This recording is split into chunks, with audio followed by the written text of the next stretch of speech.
Hello, everyone. We are live with episode 35. Holy shit, is that right? 35?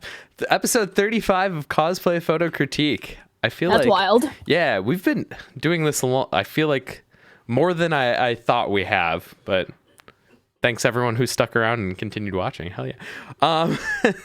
Thanks for joining us tonight. Tonight we have special guest Emily Ray joining us. She is a cosplayer and photographer from New England, and let's just jump into learning a little bit about you. Let's do it. Awesome. I love how, by the way, I love how active chat has been before we even started streaming. You guys are on point. I know, there's so much. I have not had time to even follow everything that's going on because I've had like so much things, but I'm just like, you guys are going nuts and I love it. All right, let's jump into learning a bit about you. So why don't we start off? You just tell us a little bit about yourself. I am a content creator. I would say I cosplay, I do photography, and I run Cosplay Realm magazine. And I have been doing all that for a pretty long time. I went to art school for a year, dropped out, and started doing everything. And I have just kind of been. That's what takes up most of my time, to be honest. But big old nerd. What were you going to art school for? So I just went for my studio. I think it's called Studio Basics year, and so I just did everything, and I learned a bunch of useful stuff. Actually, I mean, I don't regret the stuff that I did learn. I was going to go for fine art painting because I really enjoyed illustration. Yeah. So I used to draw mainly, and I wanted to be a concept artist for video games. Oops, sorry, my phone. And then I just, I don't want to get too into it yet, but that's actually how I started cosplay photography, is because I was really into drawing characters and making them, and then I was like, whoa, you can do that even more. Yeah, that's a fine transition. So let's get into that. So what got you into cosplay and cosplay photography, and for about how long have you been doing it for? Well, cosplay for me came first. I was obsessed with Naruto as a kid, young kid, obsessed. Sasuke was my emo boyfriend, and I mean, Gaara, he was everyone's emo boyfriend, so I loved him. It'd be like that. Yeah, it does. I used to run around, try to do the jutsus on the playground, and who did it? Yeah, basically LARPing. Didn't even realize what I was doing, but Naruto LARPing. And so I could not even imagine the idea of becoming a Naruto character. Oh my god, if young me knew that was a possibility, I would be on that. And so I had this girl from Russia move in down the road from me. I used to live on the beach, and we just became friends, and she was into cosplay. She was a little bit older than me. I think I was 9 or 10 maybe. I was an actual child. This is Party City wig era of cosplay. And so she kind of showed me the ropes, and she showed me Twin Fool's YouTube videos. Oh, yeah. He is. He does he did a bunch of Naruto stuff, Fighting Dreamers, I think is what it's called. And so that was my introduction to what cosplay actually was. And then I was with that girl, my friend, and we were at the mall, and there's this convention local to me called PortCon, which some of you guys might have heard of. It's pretty small, but it's a good con. And there was a Naruto running into Best Buy. Shut up! And I was like, "You're kidding? You're actually joking? Naruto is right there." And then I wandered into the con. It was on Sunday. I bought a badge, and that was it. I'm dead. Yep. I bought a headband there, yeah. Oh yeah, live your I was best just life. Hell yeah. Oh my god. This is my people, this is my home. And so that was my very first Your ninja clan! It was your ninja clan! You could say that. You could say that. Amazing. And I then love. so yeah, I started researching how I could I'm get gonna be cool the like them. supplies to cosplay. And then that's kind of how I got interested in knowing more about it. I'm obsessed. That's wonderful. So you had been cosplaying for a good deal of time before you got into the photography side of it then. Yeah. And I would see these YouTube videos mainly, like it was mainly video work that got me interested in any of the capturing of cosplay stuff, because I feel like that was kind of what was popular at the time. And I feel like the cosplay photography scene really changed from, like, I don't know, 2006 until now. Obviously, there's so much that happened there. And so just a few things. I started seeing like location shoots on DeviantArt at the time where I was uploading my drawings. And I just like thought they were photos that were like drawn or manipulated or something. But now I just know that they were just really good photos early on in the stages of cosplay photography. And I was just like, wow, that's cool. I didn't really think much of it until I got to college, and I had a Canon T3i that I bought to photograph my portfolio for my thesis, or not my thesis, I wasn't a senior, my final project or something. Mm-hmm. And then it was like right around Anime Boston, and I just randomly decided to charge like $20 for like 20-minute photo shoots, because I was apparently like just a ballsy 19-year-old that had absolutely no idea what I was doing. And I was like, I can take your picture. I'm a cosplayer. So I kind of went into it with like the mentality of, I've been cosplaying for so long, I kind of have an idea of what people might want in a photo, and I really enjoyed photography. And I just, that was the baby origin story, basically. I just started taking photos of my friends around campus, and then I was charging like $20 for, cons, and then I booked cons for like 2 years, working like 8 a.m. to 8 p.m. I have no idea how I did that. I would not do that now in my 23-year-old body. No, ma'am. But I did that for a while, and then I that goes into like how I started the magazine, and then that's when I stopped booking conventions out like, the full weekend, because I started working the conventions as press. So awesome. That's cool. So you kind of gave us a kind of breakdown of you dropped out of college and started Cosplay Realm magazine. Could you tell us a little bit about Cosplay Realm magazine, especially because I have no idea if everyone watching knows what it is? Yeah, no, I mean, I would never assume. You should all by now. You don't know? So, like I said, I was like trying to find resources for like cosplay and photography, and I wanted to like learn more about that. And I was really in college zines and print media, and I wish I had it with me. My final project for my media class, I made a cosplay magazine, because I didn't That's so cool. I didn't think they existed, and I literally went around and took pictures of my friends and stuff, and I asked them about what cosplay meant to them and how it helped them. And so people were like, wow, this is cool. I really like that. And these were people that weren't exposed to other publications that had existed, like Cosplay Culture, which had been like a bigger company for like a long time. I remember I saw an issue of Cosplay Culture that had Jessica Negri on the cover when I was like pretty young, I think. Like that was a while ago. And then I was just like, whoa, there are cosplay magazines. That's so cool. And so I kind of wanted to go in as a creator and a photographer and make something, and kind of, I was trying to fill what I saw to be a void and a vacuum for something that, like, a lot of stuff felt very corporate to me that was being made, and I wanted to put more of like a collaborative effort in, of like, I want this to inspire people, I want to get inspired by it. And what happened was one of my photos got published in a art magazine in England, and I was like, one of my like concept photos, it wasn't a cosplay photo, because I did kind of like fashion and concept stuff for like a year. And then I was just like, whoa, oh my God, like someone thought my photo was good enough to put in a magazine? Like me? Oh my God, that's so exciting. Cool. I'm from Maine. Like, I'm just a little main gremlin. Like, what?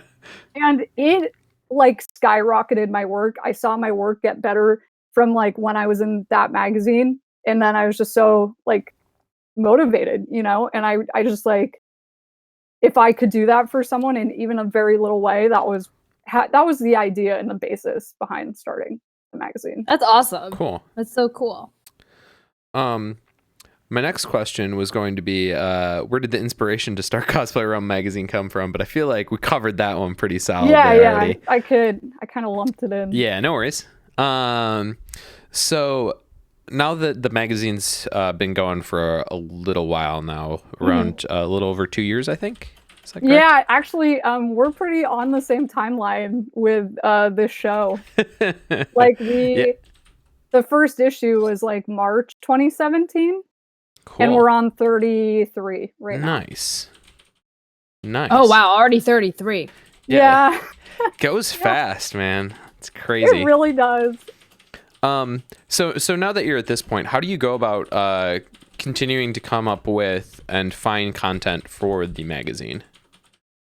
I honestly thought that was going to get difficult. I really did, because I was like, how much content can there be? But there is just an endless stream of content being created, and kind of like people on this show, you know, people are improving their work and making new things and wanting to share that with people. And so I'm always happy to revisit, you know, people that we've worked with before. Obviously not every month it's the same thing, but I think that it's a mixture of new people coming onto the scene and then other people really stepping up their work and creating cool stuff. I didn't have this as a question, but I figure this is a good point or good question to put in. Is there a way for people to reach out to you about potentially getting their work in your magazine, or is it very curated, or how does that go about?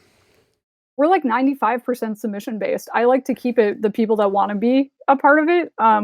I like handcraft if I have, for example, like how I didn't meet Sarah until like today, like right now, basically, but we've been talking, you know, and been like, you know, mutuals or whatever since like, we love the internet. The internet, I don't know, April, because I made a female photographer issue theme. When there was like a lot of male photographers being like extra creepy, and I just wanted to lift up some ladies, you know, and that's how I found. Well, no. That's a lie. I was like, wow, I need to work with Sarah for sure, because Sarah, I'm embarrassed. Sarah was literally one of the top inspirations for me. Stop! Ew! No, it's true. I'm not even saying that. I'm not even saying it. Hey, that's an accurate feeling. And I was just like, oh my God, I can make the coolest thing with Sarah right now. And so I asked her if oh my God, I want to die. Interviewed. But I'm stuck on stream. I can't hide. Oh God. And I was just like, you're so good. And people loved it. And then that was like Riley Chez's photo. I did the same thing. God. And so sometimes it's more curated, but you know, you can always shoot an email to me anytime. Awesome. That is great. I was like, that feels like a good place to put this in, because I imagine there's a fair amount of photographers watching that might be interested, so might as well. Yeah, and we have themes every month, so if you don't have something even for like, just keep your eyes open. Awesome. So you do like every theme, you accept every kind of person, like yeah. That's why you guys are so great. You're not just like stuck to like the typical, you know, the people who are always being published, always being con covered. Like, you guys accept everyone. And I think that's what makes your magazine so great. Personally, for me at least. I mean, that was like a big thing for me, because like I've always been an outlier, outsider of like people. I was like a weird emo kid. No, so same, yeah. I was just like, why would I ever not try to, you know, showcase all these people? Like, why would I not do that? Well, that's because you have a soul and some common sense, like a lot of us. So, yeah, you're great. So, given that we live in an age of declining print media as everything continues to move to the internet, how is the response to creating a physical magazine in this day and age gone? So it's kind of an interesting question. And this is where the business side of things kind of comes in. That's really interesting. I actually found out through this whole thing that I love business. And I think that creative endeavors and business are so closely linked in a lot of ways. And I remember I can't remember which magazine it was, but one of the magazines I really liked was going out of print around the same month that I was like, I'm gonna make a magazine. And I was just like, I didn't even care or take it into consideration. And I just thought of all these YouTubers that I liked that were in an oversaturated market, and so I was just like, or just something like that, anything just being oversaturated or declining. And I was like, you know what? I mean, that's a fact and it's true. But if you kind of market it as like a specialty product almost, or like a comic book of sorts, that's kind of where the difference is. I think it's like holding cosplay photos in your hands and seeing something that, like, if you're going to go to a shoot and you need some new angles or poses or something, you want to just pick something up. You don't really necessarily want to flip through a bunch of pages through Pinterest or something if you can just pick it up off your table. And I also think there's something to be said for holding something that you made, like something that you shot and then that you made in this bigger thing than yourself or myself, bigger than both, because it's just like this whole collaborative thing. That's awesome. I think that's how it stayed. I think that's how it stayed afloat. And also we do make like online content as well. It's not like I try to keep it very multi-platform based. Yeah, makes sense. I love it. So after over 2 years of publishing the magazine, what changes have you seen in the cosplay community, or what interesting trends have popped up that have surprised you? Self-shooting maybe is something that has been different in the past year or so. That pretty much didn't exist, I feel like 2.5 years ago or 3 years ago. At least submission wise, they were few and far between. And now, someone that we featured, Sammy Bess, a creator, shoots a lot of her own stuff, and it's really, really good stuff. It's really crispy, clean. I think she has gels in the back even, and just, it's pretty interesting to see what people are creating in their own little home studio. But also, I'm always super impressed. I also think that there's a shift in more people wanting to do this as a career in a business, and people like trying to wrap their head around that and how they can do that. And so I'm kind of trying to tap into the business entrepreneurial aspects of it too, as a trend, I would say. Awesome. Shifting away from the magazine for a bit, who are some photographers or artists in general who inspire you or your work? Like I said, Sarah was a huge inspiration for me. Yes. Don't disagree. Don't disagree at all. Honestly, a lot of the people in this that have been on this show are big inspirations for me. One of the biggest inspirations for me though was photography by Amy E. Amy is local to me, and she has been doing cosplay photography for a long time, and she was doing shoots at those first conventions I was going to, and she was doing the stuff that I was seeing, kind of the level of production on like DeviantArt and stuff when I was like looking at Naruto stuff, and I was like, whoa, my gosh, this is like a whole thing. And so she was like probably the first cosplay photographer inspiration that I had. And it's cool because it has come full circle in the sense that I've had her on a cover, and we recently got together and we shot Pasha and Bep for a future project. So it's cool. Everything is coming full circle. I love it. What's a cosplay that you've always wanted to shoot but haven't had the chance to yet? Or conversely, You can say a cosplay you've always wanted to wear, but not had the chance to. So this is kind of self-indulgent, but I'm dying to shoot a full group of Mighty Nine Critical Role cosplayers, Godspeed.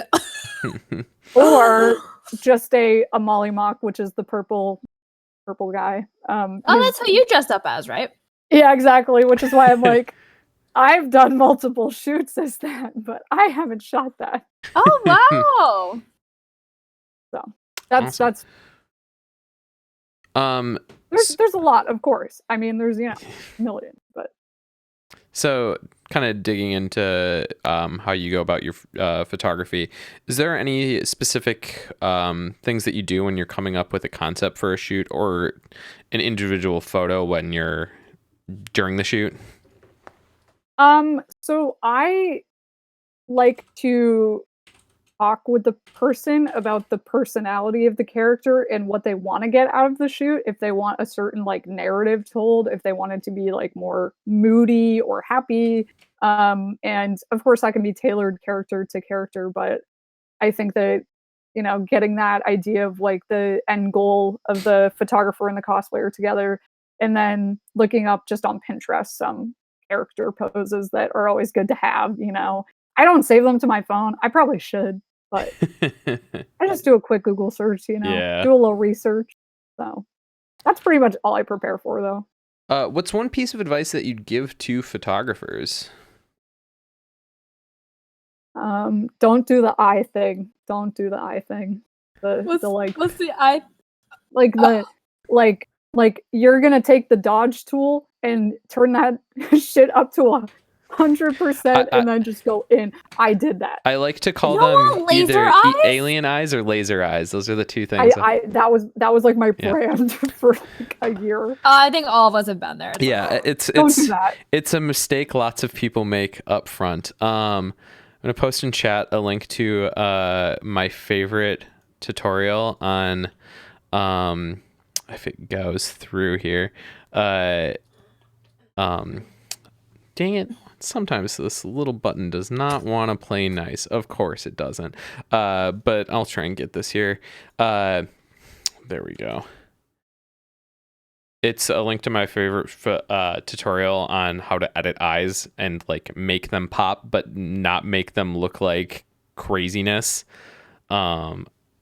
This article helped me a ton in improving, and so someone says they feel so attacked.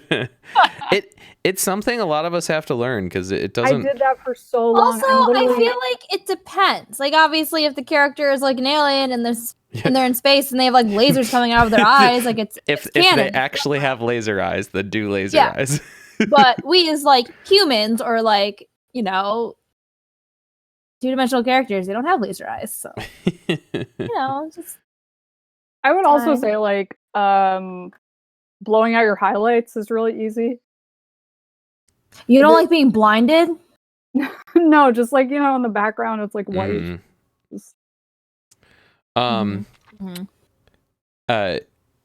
Excuse me. What's one piece of advice that you wish you could tell younger you about in regards to cosplayer photography? You don't have to master Flash just because everyone told you have to. It's a good skill to have, but you can be a more natural light photographer if that's like what you actually want. Like I just prefer shooting natural light personally, and that's okay. I agree with that sentiment. Yes, I also and agree just with like that gear isn't that important. It's not. Totally agree. Y'all, the Pixel 4 camera is great. Just saying. It is shockingly good. It's disgusting. Invest in good lenses. I would say that. Yes. I would say that. Last question for you here. Kind of moving away from all these harder hitting questions. What media have you been enjoying lately? Peaky Blinders, 100%. I'm obsessed with Peaky Blinders right now. That is not an answer I would have expected, but here we are. I just learned what that was from Halloween at work because we had a whole group dressed up as them, and I didn't understand, and then I understood. Awesome. Okay, so let's do a little bit of housekeeping before we jump into the critique. So, as always, if you've got any suggestions for people that you'd like to see in the show as guests, please let us know. We can't read your minds. Just keep in mind there are limitations to who we can have on. Pretty much like there's people that we'd love to have on, but language barriers are a problem. Who knew? Also, time zones can make things very difficult. And know that when you submit, if you haven't seen the person on, that does not mean that we have ignored your submission. It probably means that for whatever reason, something is just not going to work out there. So I mean, it just dawned on me that we get a lot of European suggestions, but like for them right now, it's so late. Yeah, so. It's like 6 hours ahead. Yeah, it's very hard for us to do. I really want to have some European guests on. I've even reached out to a couple, but maybe someday, but don't expect that anytime soon. But yeah, if you have any people that you'd like to see on, please let us know. And as we go throughout the critique, please critique along with us. It makes this experience a hell of a lot more fun when you're giving your thoughts and inputs into chat. We'll try and follow along and see what you guys are saying and bring that in along with our feedback. So yeah, critique along with us. Something I wanted to call out because I've been seeing this a lot. Just wanted to get this kind of taken care of up front. I'm seeing a lot of, like, I think I had like 4 submissions this time that were in either Adobe RGB or ProPhoto RGB in terms of color spaces for the photos.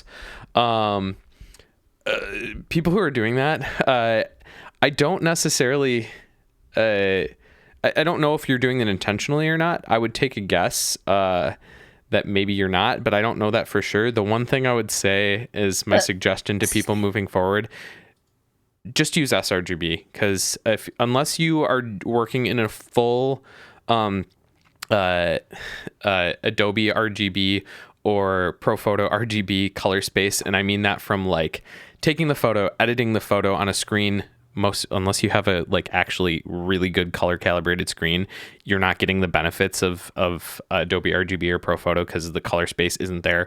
And then if you have to be printing in the color space, because like if you're posting online in these color spaces, at worst people can't see your the things that you've done, or at best people can't see it. At worst it actually changes your colors and your photos look a lot duller and blander because there'll be an attempt to auto switch the profile and it'll look terrible.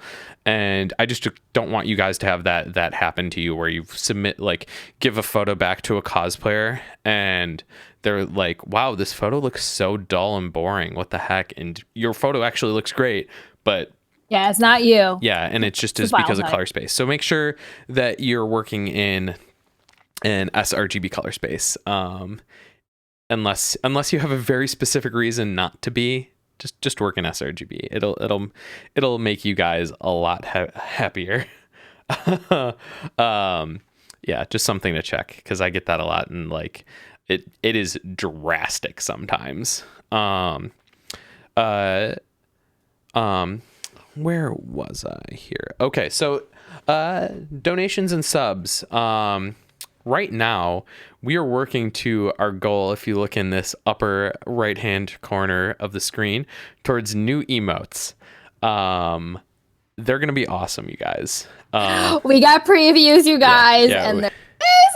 Yeah, we've seen them. They're in the works, but we need your help to make them happen. So if you have the means, you've been enjoying the show, and you feel like we've been doing great work, and you just giving us a small donation would help a lot and means the world to us. By no means do you have to. This is not expected. Also, Except that this artist is amazing and she Yes. deserves all the love. Literally, you guys are gonna die. Yeah. They're so good. I'm like not trying to be too hype about it. I'm so hype about yeah, it. no, they're like they're real great. They're really good. Yeah, so yeah, we're gonna get them soon. But very much would like your guys' help on that. That said, if you can't donate, you can help in other ways. Subs also help. Pretty much all the subs that we're going to be getting from now until the emotes are going to be applied towards that donation goal. I'm not able to put like a solid number in there, but pretty much anyone who's subbing, that money's going directly towards those emotes as well, which makes sense because as someone who's subbing, you're the people who are going to get those emotes. But yeah, all subs help as well. We last stream we were looking to hit our sub goal so that we could unlock all 5 spots for emotes, and we did that. So thank you guys so much for making that happen. Now we're just trying to do the final push to getting all the everything so that we can give you these emotes, and they will be awesome. I swear to God, they're freaking amazing. Final thing in this, if you have Amazon Prime, that means you have Twitch Prime, which gives you 1 free sub a month to give to whatever streamer you want. We'd love it if you could give it to us. We'd greatly appreciate it, but for the love of God, use it. If you have Amazon Prime and you're not using your free Twitch Prime sub, what are you doing? You're just giving that money back to, as Ole says, Papa Jeff. Papa Jeff don't need that money. And lastly, if you don't have any ability to give in any financial capacity right now, that's totally understandable. It's not expected at all. But my one thing I'd ask of you is that if you can't and you're enjoying this show, just let people know about it. Tell a friend. Tell someone to submit. Share it with people. You guys all know that social media reach these days is terrible. It's so buttholes. yeah. So if you can tell someone in person, or message someone, contact them, that probably is going to go a lot further than just a general share at this point in time. So yeah, anything you can do to help, we love you for it and greatly appreciate it. Okay, we're almost ready to jump into the critique here. Last little words of warning. I don't know. Just wanted to reiterate, as always, our opinions are not facts; they're opinions. And if you disagree with us on a photo, that is totally fine. You're absolutely entitled to feel certain ways about a photos, and if you enjoy a photo for some reason that we don't like it, that's totally cool and valid. So just keep that in mind as we go along, and don't act like we're, like, nope, this is right and you're wrong and that's it. Take everything we're saying with a grain of salt.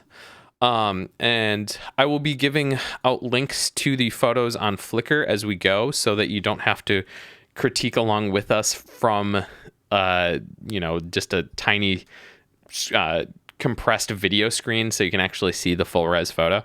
I'll be trying to share all of those as we go, but so you guys know, here is the album up front. These are all the photos that are going to be in the critique. Spoilers maybe. But so if you want to open that up and go along with us, there it is. Sarah Irene Snaps, thank you so much for that Twitch Prime sub. Hell yeah. Okay, let's get into this critique though. This first photo is from Lou, who has been on a tear lately. Sarah, do you want to start us off on this photo? Yes, I do. Let me pull it up. Okay. So I'm just gonna give I'm trying to make my critique a little more concise. So I'm gonna try it out this stream. So I'm gonna give you my overall initial feedback on the photo, like how I feel about it, etc. And then I'll provide any kind of first impression critique if I have any, and then chime in, whatever, the usual. But I'm trying to be more concise about it instead of just blabbing about it. Anyway, so right away, I would say this photo is really, really pretty. I think the color profile is super nice, and Lou's really been killing it. Every time he submits a photo, he just improves every single time, whether it's the composition or the editing or the color grading or whatever. I really like the cinematic feel. That's what I call it when there's like the blue and the yellow. Like, oh my god, what's it called? What's that term called? Cross processing. Split toning. Is that what it's called? Split toning? Yeah. Both are accurate. I'm a sucker for that, but also I think it works really well for Final Fantasy VII. I love the yellow hues here and the blue and the shadows. The yellows and the highlights are super nice and actually works really well with the skin tone. Sometimes that can be a little hard to do because you don't want to make the person look kind of like sickly, but I think Lou did a really good job here. I also really like the lighting. I was this taken at Katsucon in that hallway with like the mirrors and shit. I don't know. I can't really tell if it's like ambient light or if it's like an external light, but either way, I like the light source. I think it's really pretty. My initial, like, just some feedback tweaks is all of those lines in the background are straight, but they're crooked in the photo, so I kind of wish you'd spent some time making them straight while you were shooting, because unfortunately, I think a lot of the composition would have been cropped out if you had straightened it in post. I mean, you could have expanded your artboard and then just expanded the background, but that's a pain in the butt. And also the pose may not have worked as well. It's kind of hard to tell.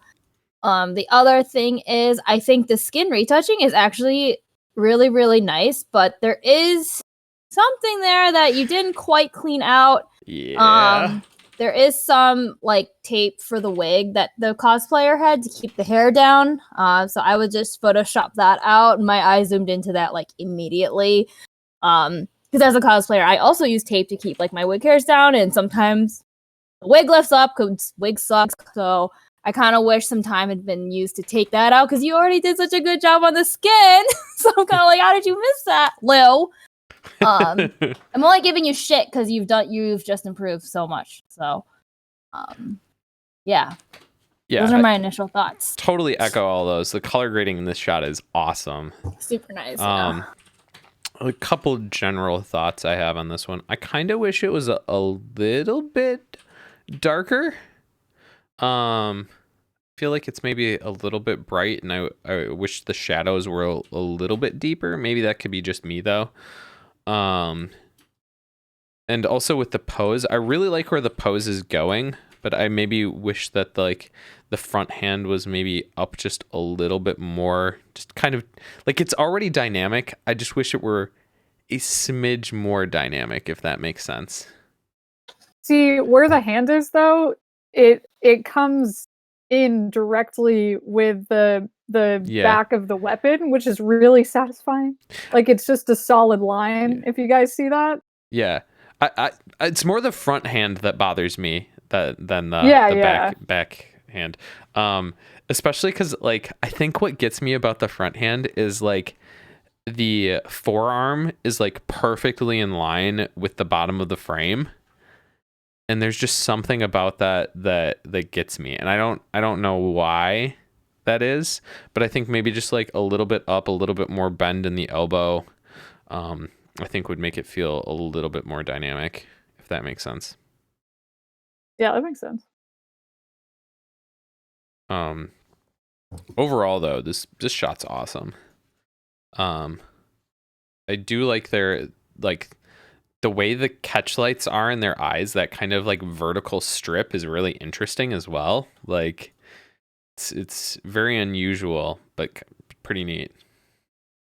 I think the cosplayer's makeup looks really good as well. Yeah, they got that like nice shine on their cheekbone. Yeah, that highlight be popping. Cloud knows what's highlight, up. Though. He's shopping at Sephora. Like, what are you, Fenty? He's shopping at Fenty. Oh god. Cloud knows what the fuck he's doing. He knows what the ladies like. He knows. Oh yeah. He knows. Oh my god. Awesome. Overall though, Lou, great job. Like your continued improvement has been awesome. Yeah, I love watching you improve. It's so cool. You guys ready to move on to the next shot? Yeah. Let's do it. Okay. This next one is from Catspresso Photo, which I also think I saw in the chat just a little bit ago. I could be crazy though. Emily, you want to start us off on this one? Yes, my my photo isn't loading right now, but I That makes this hard. okay, I got it. It was just No, lagging for a Flickr's minute. being mad slow. Yeah, I don't know why. Anyway, so my first thoughts when I saw this, I thought it was just really clean and crisp, and it overall just was very nice. I guess that's not descriptive at all, but I think that the almost like I wouldn't say minimal color grading, but it's just very crispy, I guess, is what my initial thoughts were with it. And I thought the red was a really nice kind of pop because That of red the does pop, yeah. more neutral tones going on. I thought that the simple background really made the subject pop. And then I just thought that maybe the composition could be pushed back a bit. I think that the elbow just was a bit Yeah. of a thing for me at first when I was just taking it in. I think that a bit of a shape around that could help the whole thing come together. And maybe a different pose with the arm could be as a whole. I think that the reflection in the glasses is interesting. It creates more of a story.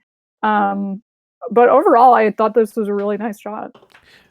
Totally echo you on the composition and the elbow. Cutting that elbow off is, I don't want to say it's not a faux pas. That's not the right word, but it's a little bit like, it's so close. Just let it. Just let it get in there. I do that sometimes. I'm like, just framing.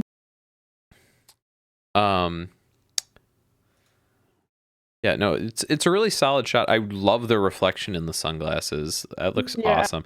As some people have been saying in the chat, I love that they love that you can't see the photographer in the reflection. Yeah. I just saw that, and that's a super really impressed. good point. Yeah. Yeah, which I think makes it great. I just love that, like, it. If you zoom in, I'll do this on my computer so that you guys can see on stream a zoomed in view.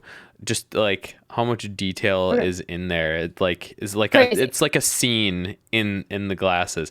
I kind of wish there was like the next level up of this photo is if something like a badass were going on in like the reflection. Oh my god, that's so extra. That would be super extra. You're right, but that would be like pushing this photo over the top for me. That would be amazing. There is a person on the left though, isn't there? In the lens, now that we were zooming in. No, I think that's a nose. Is that what you're Yeah, thinking of? That's just the nose. What? At the very far, like the far left. Are you like? I think that's just their nose. No, their right eye. Your left. Their right eye. Okay. Looking at this. I honestly, it looks don't like see someone's anything. holding a boom. Like they're holding like a sound piece. I have no idea what you're talking about, Sarah. I see no people. I don't see Whatever. anybody. Well, it's probably nothing, and I'm just making it up. Anyway, wait. The photographer's in the chat. What is this from? Because we were trying to figure it out. I was getting Bucky vibes, but also like he doesn't have a metal arm, so I don't know. Is it Bucky? Who is it? Someone please tell us. While they're answering this, I really like the browns and the greens in the photo. It really allows that red to pop. Sarah sees dead people. I do. Dally face? Larry face? What? What? I don't. That does face? not. What the fuck are This- you this- freaking? this guys is not what are you helping me. saying? This is not helping. Anyway, we're just uncultured. It's Sally fine. face. Okay. I don't know what that is. This but is This Larry. is Larry? From a thing called Sally Face. Oh my gosh, I feel dumb. Oh, okay. I guess, yeah, Sally Face must be the series or Well, the game. A video game series. Well, I guess none of us know what it is, so I'm Oh sorry. my God. The SF on The the shirt. SF is. That makes Oh, sense. I don't recognize this. Yeah, What I the definitely fuck don't is it? recognize it as well. Awesome, but solid job though. It's a game. Oh, I don't know shit. Anyway, Any I'm final done Wikipedia-ing. Any final thoughts on this one before we move to the next shot? No, I just want to echo the colors are Mellow, super nice, fake- and I like the fake light gamers. is super nice. I know we're fake gamers. Sorry. Yeah, Sarah actually said that before the stream too. Yeah, my fake gamer headphones is fine. I really don't give a fuck. Okay, let's move on to the next shot. This next one is from Brad Carlisle photo. Let me grab that link for you guys in chat. So I really like the direction that this photo is going. I photo telling in cosplay photos is something that is really cool, and I love to see more people do it. I think there's a solid base here, but I think there just needs to be a little bit more to make this feel kind of cohesive to me. Overall, just looking at the photo as a whole, kind of removing the storytelling element from it for a second. I really like the colors. The golds in the background and the greens kind of play nicely off the cosplayers, with the cosplays having so much like cool blues and greens in them, and that warm just helps them pop really well. But I really want to spend some time on the action and how it's playing out in the photo. Mind you, I am not particularly good at this in my work, so take what I'm saying with a grain of salt. The biggest thing I think is, to me, what is happening in this photo is a little unclear. I also am a little confused. Yeah, because I don't feel like there's a strong connection between the actions of both cosplayers. So like Deku's like punching forward, but like doesn't feel like they're making a connection with the other cosplayer, who I don't know the character's name of. Sorry. But they're obviously they've grabbed Deku's arm, but even that's a little hard to interpret. Oh, I didn't get that. I see it now. Like it's hard Okay.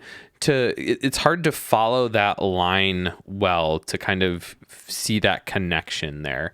You know what I think would have helped a lot, honestly? I think is just if the Deku had like bent his arm to look like he's resisting. Yes.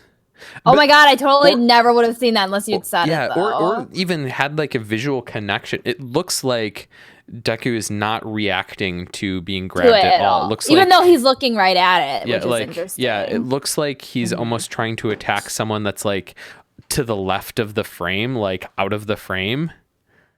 But it's hard. Also, the fact that like I think that this shot would be aided by either one of two things. It either needs to be zoomed out more so that we can see the scene a little bit better. I don't think the blur is helping this all too much. I think Deku would be better like suited to be in focus more. And then seeing like his whole hand, like his hand being cut off kind of hurts there. I think I was like, or I think Deku could be actually not really in frame at all. Exactly. And we can That was just the see his other way I glove. was gonna say is because I get what they're going for. They Mhm. want the folk. I don't know what this character's name is. I know he's in like other classes and he's like looks a little sleepy, but yeah, I think the focus is supposed to be on him. But I think because Deku is so in the foreground, and even though he's blurred out, he's still pretty much the focus because he is like in the foreground, for lack of a better term. Yeah, it's just like you can tell a story about Deku's arm being grabbed without having to show all that much of him. I think one of like, yeah, just maybe like if you shot this camera angle like right over the shoulder of Deku and just had like the arm coming out, and then like so the arm's coming out like, you know, the inverse of this, and then had the ribbon going from the arm to the cosplayer. That way you'd have this nice visual line connection between the two, and you wouldn't even have all that much of Deku in the shot, so you don't not have to worry about like doing a complicated composition to get both of them framed up nicely. Is that a wristband for a con? Yeah, the wrist Or is thing. that part of the costume? Like I said, I haven't gotten to this point in the series yet where we see this character more, so I don't know. Sure looks like a con wristband. Okay, I was That's like, all I'm saying. I don't know that. I don't know this for a fact, but it sure looks like it. So in this case, like, since that would be a bitch to Photoshop out, even just desaturating it so it's at least like a muted color would help a lot. But yeah, Or you could just even clone stamp that out carefully and then even repaint on like a little bit. Some people are not as comfortable with clone tools, so it's definitely doable, but it would be a pain. Oh, it's doable. Yeah. The curse of con wristband. This is something I feel like you get more trained to the more you shoot. Is like up front. I feel like most of the time I'm shooting, I'm like just doing a check to make sure that they do not have like a bad showing or like a cell phone that's bulging out of their pocket or something like that. Yeah, Joe Schmo Cosplay, who's not in this chat right now, but I'm going to call him out because I've had to Photoshop his fucking phone and wall out in every freaking photo I take of him. Asshole. But yeah, the more you shoot, the more you get in tune to just checking for that. But I think that should be like on your mental checklist before you take like a single photo, is just like, look at the cosplayers and go, do they have a badge out? Do they have something wrong with their cosplay? Just kind of go through that quick, and it will save you so much grief in post. Let's see. I think that was pretty much all I had on this shot. You guys have any other thoughts on this one before we move on to the next shot? No. I think that I pretty much share a lot of what you were saying. I think that a little bit of posing change, maybe just like checking like before the shoot starts, and just stuff to think about, you know. Mm-hmm. Awesome. Let's move on to this next shot. This one is from Fluffy Fox Photo, who is also in the chat. That makes 3 out of 4 people so far this stream that have been in the chat, which I love. Thank you guys for showing up. Oh, that's awesome. Share that. Sarah, do you want to start us off on this one? Yeah, sorry, I'm just responding to someone in chat. Oh no, you're fine. You're fine. There's just so much going on. You're just like, yeah. If you see us and we act like, you know, like we're looking off to the side or anything, and we look like we're distracted or something, we're not. It's just like, I know for me and Sarah, we have multiple screens. Like if I'm looking here, it's because I'm looking at chat. This doesn't mean I'm ignoring you. It just means I'm actually paying extra attention to you guys. Hell yeah. Sorry. Okay. Yeah. Go ahead whenever you're ready, Sarah. Let me get my bearings together. Okay, so just like the previous photo, I really like the direction of this one. This is another storytelling shot, which I think is super cool. Like I knew what this was from immediately, even though it's like a Gajinka version of The Lion King. I really like the dark tone to the photo as well, because this is such a. I remember crying like a bitch when I was a kid when I saw this scene. Anyway, for those of you who maybe aren't getting it right away, it's Mufasa and Scar is getting ready to kill Simba's dad. It's fine, whatever. Traumatized. It's fine. It happens. It's like that. Anyway, again, just to preface kind of like what Andrew said earlier, like storytelling photos are also not really my thing either.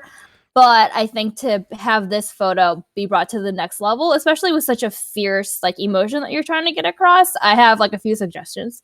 The Scar cosplayer, kudos to them for like getting kind of like gritty and gross, because I know like typically cosplay photography is like very pretty and like display like just to show off a costume and be like just like a beautiful image, but sometimes getting like down and dirty and emotional can be like kind of awkward, uncomfortable. Also, we're not actors, so it's like hard to do. But something I would have suggested to this cosplayer is to actually have them scream during the shoot. Because I can tell that they're trying to do it, but they're not. I don't think they're actually screaming in this or like letting out like a growl sound. That sounds really weird. But sometimes, like when I ask people to do this pose, I tell them to physically like do it. Yeah. Because the photo just comes out so much better. A good example actually is a Reinhardt photo that I took of Jessica Negri a few years ago, where I told her to get down and gritty, and at first she did it and it was okay, but it wasn't great. So I told her to actually just like scream at me. And then she did, and the photo was like 10 times better. She felt awkward. I felt awkward. It's fine, but the photo looked great. So that's always a good thing to tell your models to do if they're comfortable with doing that. If they're not, so be it. It's fine. The other thing is like this is a tiny detail, but like I really wish the grip on the scar, like the hands that they were grasping Mufasa, onto Mufasa were a lot more intense because I want that. really grasp it. like fully grasped. Because want, now they kind of just look, they're just like laying there, but even when you just go like this, like that's just so much more. I love intense. how all of us have gone on the webcam. We're just like. Apparently, that was required to communicate. It's like Lady Gaga monster hands. Like I'm not even kidding. Yeah, because right now they're just kind of like relaxed, and this is a scene where Scar literally digs his claws into Mufasa's paws. So like, just the tensing of the hands would have helped made this so much more intense. I think that would have looked really cool. But I think overall, I think the shot is really nice. Like I think it's cool that they were able to get the angle that they got, and they even got like they're on top of like, I don't want to say it does look kind of like a hill, which is really cool. I don't know where this was. Yeah, this what like is it in hay? a ditch? Like what? Yeah, I don't know, but that's super cool. So I think given the circumstances is awesome. The texture of that is like a nice element to the photo too. Oh yeah, totally. I love it. It's not like I haven't seen that really in photos, that type of texture. Me either. So that's cool. The Kenosha sand dunes.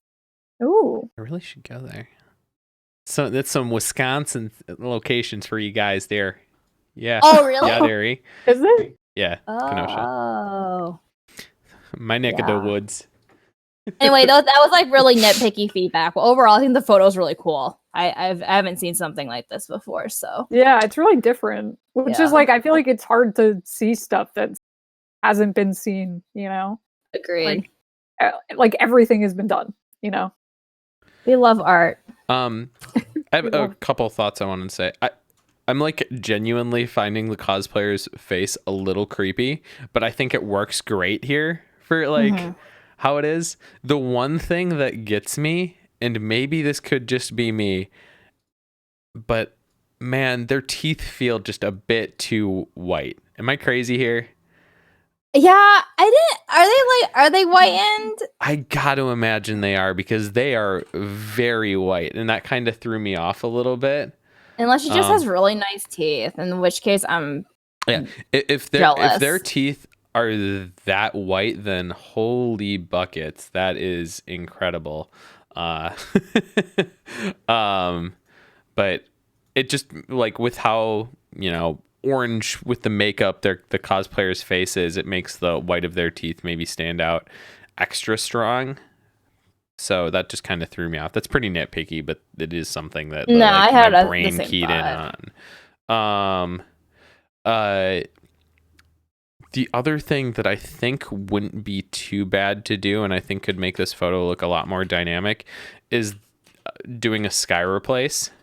The sky in the background is pretty bland. It's mostly just like one giant cloud with just a little bit of blue peeking through.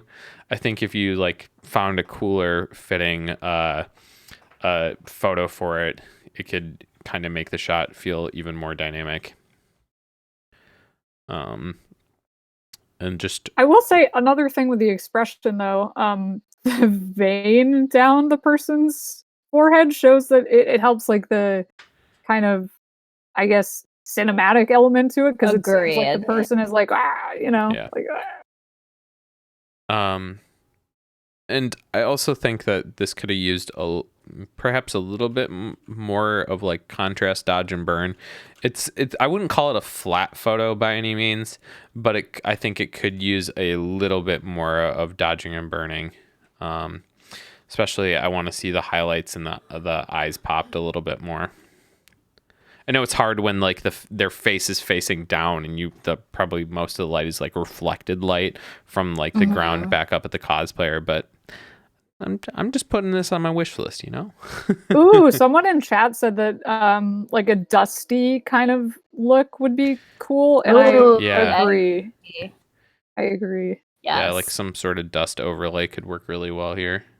Yeah, like an overlay. Overall, though, really cool shot. Really cool. Like, I love the storytelling in it. Too. Super strong. Awesome work, Fluffy Fox. Let's move on to the next shot. This next one is from... God, I don't know how I'm supposed to pronounce this, so I'm just gonna say the photographer's name. This one's from Henry because I'm not trying with the page name. Hex Photography. There. No, that's too easy. It's what it's gotta be. Photography. Yeah. Emily, do you want to start us off on this one? Yeah. So this shot, I immediately was drawn to the colors of this. And just the cool tones and the use of the background with the whole composition of it. You can tell that they are, I guess, at an arcade. And I think that the tones just flowed really well from the background into the forefront of the image, into the subject. I think that the blues are pretty intense, right at the elbows and the shoulder. So maybe toning that down a bit. And then the white highlights were pretty intense as well. And so I thought that maybe adding an overlay or a screen opacity thing and painting on some of the colors could kind of melt it together, if that makes sense. But overall, I really liked what was going on here. And I think it was executed pretty well. Shooting in an arcade is hard. It's very hard yeah. and terrible and not fun. So the fact that you left with a solid photo is something to be happy about. Do we have any Danganronpa fans? Because some of us in chat are a little confused about the hairstyle. You know what? Sometimes I see cosplays and I'm just like, you know what? Maybe the hair's just supposed to be like that, you know? No, this character has like Hime bangs. You know what? Sometimes I don't question because I just don't know. Also, Cruising USA. Yeah, see, I mean, I wasn't thinking of that necessarily in the sense of the photo itself. Like, I just saw in chat that the cosplayer does that for personal stuff, so. Oh, I was like, maybe it's like, does the character herself go kind of crazy? I was also thinking, oh, what's that? I will say, though, that the eye that is shown, that's like some pretty nice retouching, in my opinion. With the line, I think the cosplayer's makeup looks really good. Yeah. No, the eye editing is if nice. Anything, maybe a little bit too smooth and maybe a little bit flat near the eye. There could be some dodging and burning. I think a lot of that has to do with the fact that like the photo is just ever so slightly blurry, or maybe out of focus and blurry. I just think a smidge. It's blurry, yeah. Just a smidge. I couldn't see that on my monitor. Just a teeny bit. I didn't know if it was missed focus or yeah. It's just a tad blurry. Which is not a surprising thing to happen in shooting in an arcade. So in fact this is actually pretty this is almost not bad for out of focus in terms of shooting in arcade, because shooting in arcade is hard. It's rough. I want to bring up a pet peeve. Go for it, Sarah.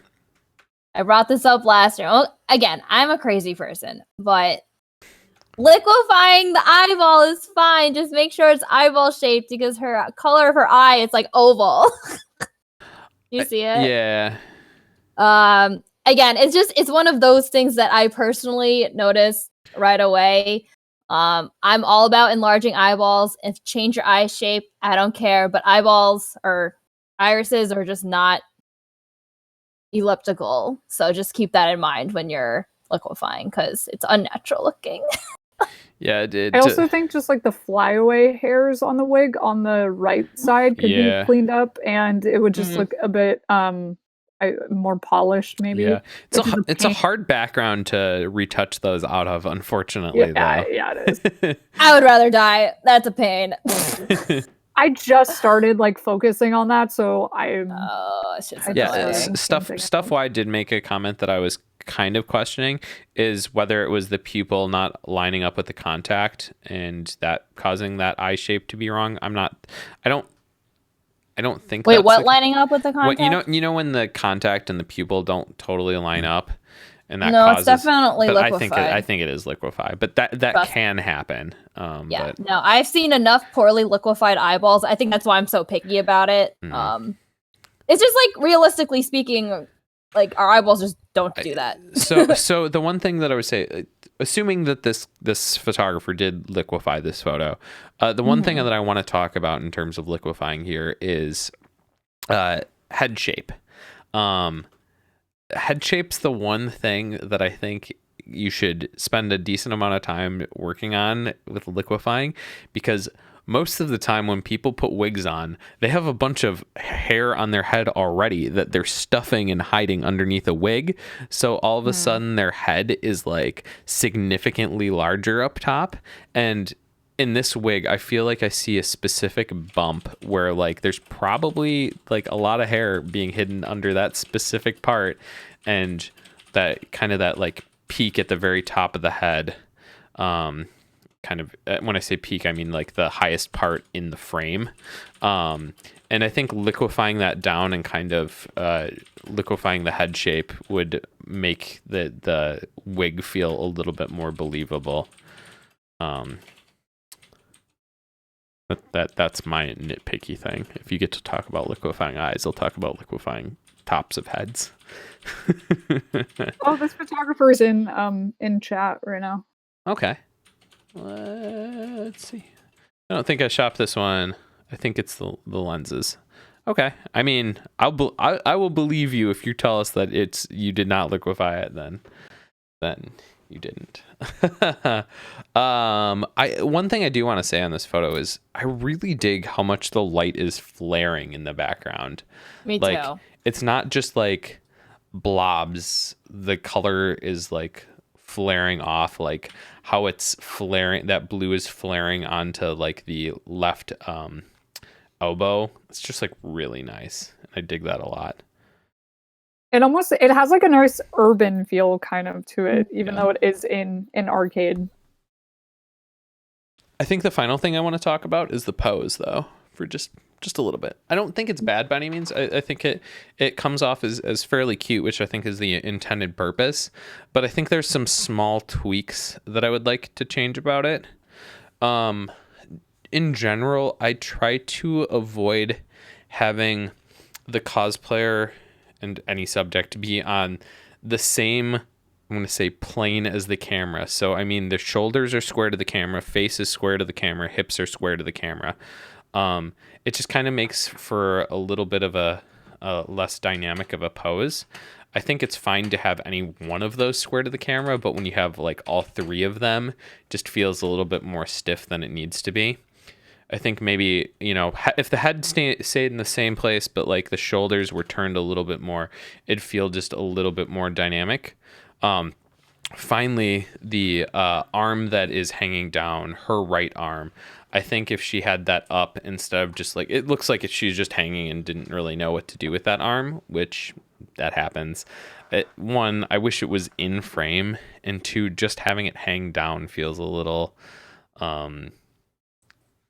I don't know what the word I'm looking for is, but I'm almost wondering if this pose was like kind of an organic moment that the photographer ended up with, because it's a bit off centered, which just seems like it kind of happened in the moment, which could be the slight blurriness as well.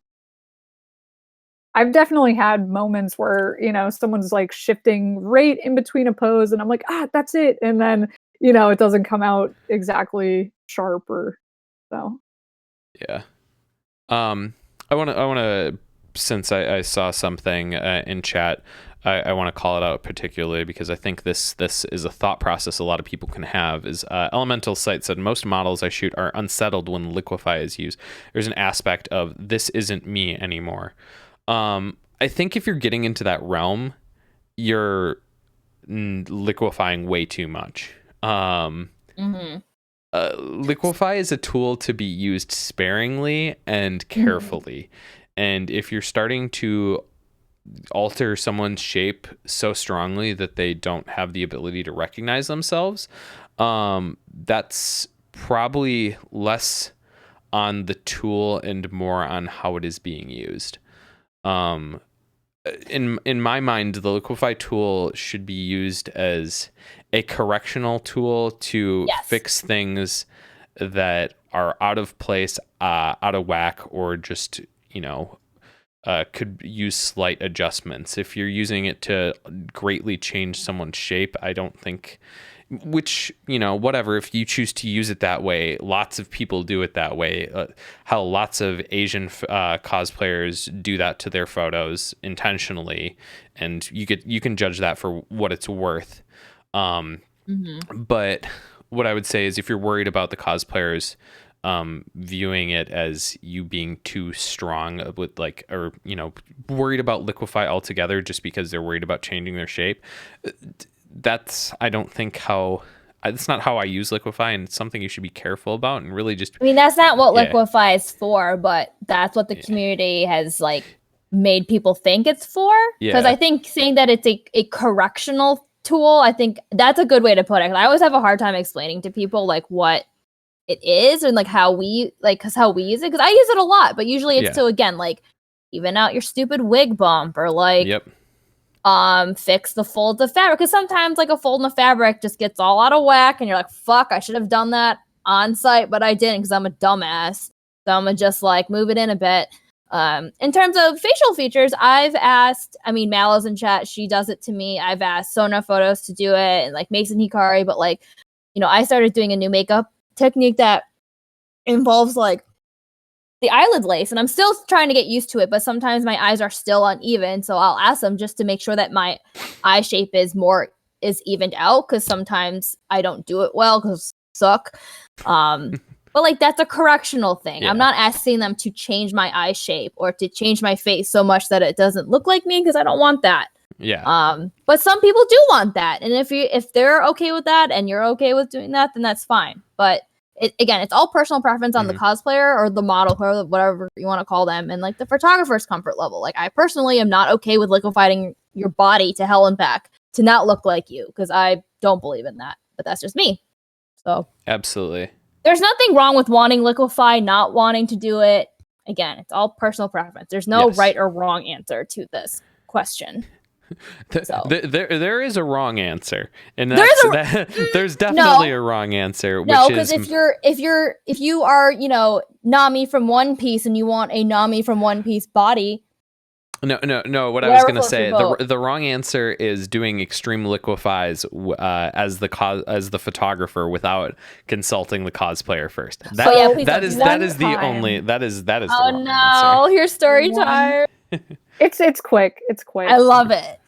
One time, I got a haul shot taken of me in some sports anime cosplay, some high Q, and they actually photoshopped abs on me, a six-pack of abs.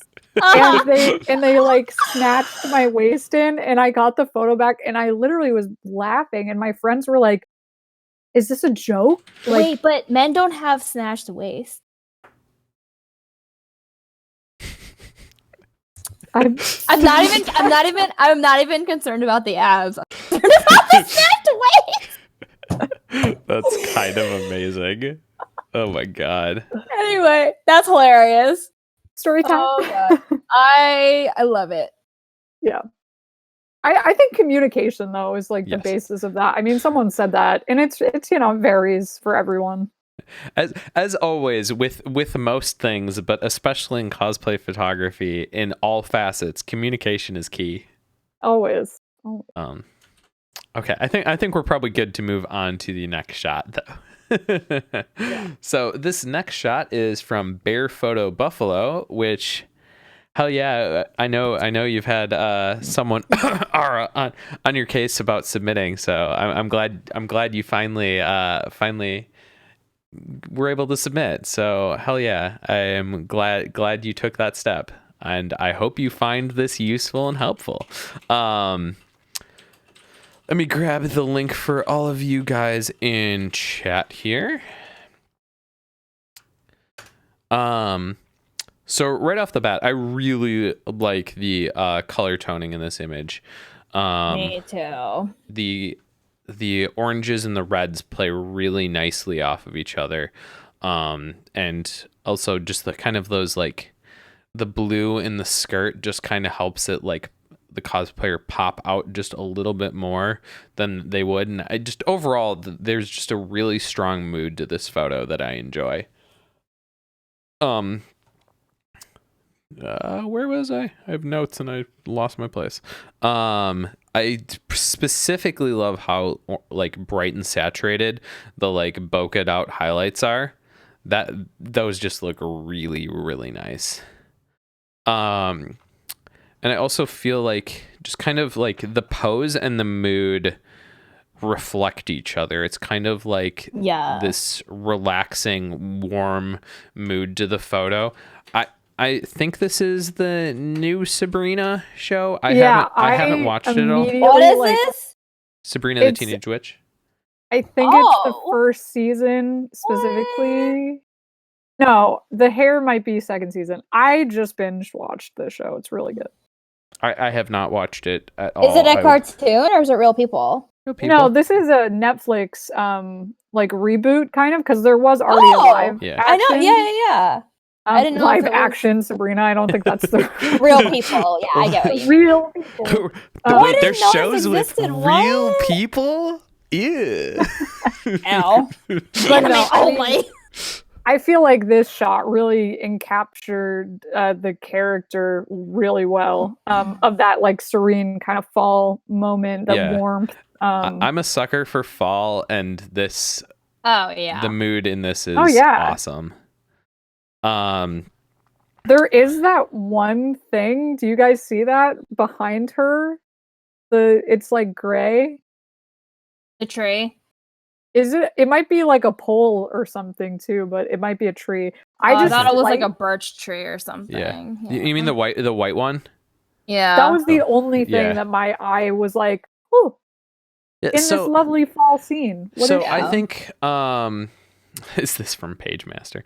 Who said that? And who said that? Who do you think said it? I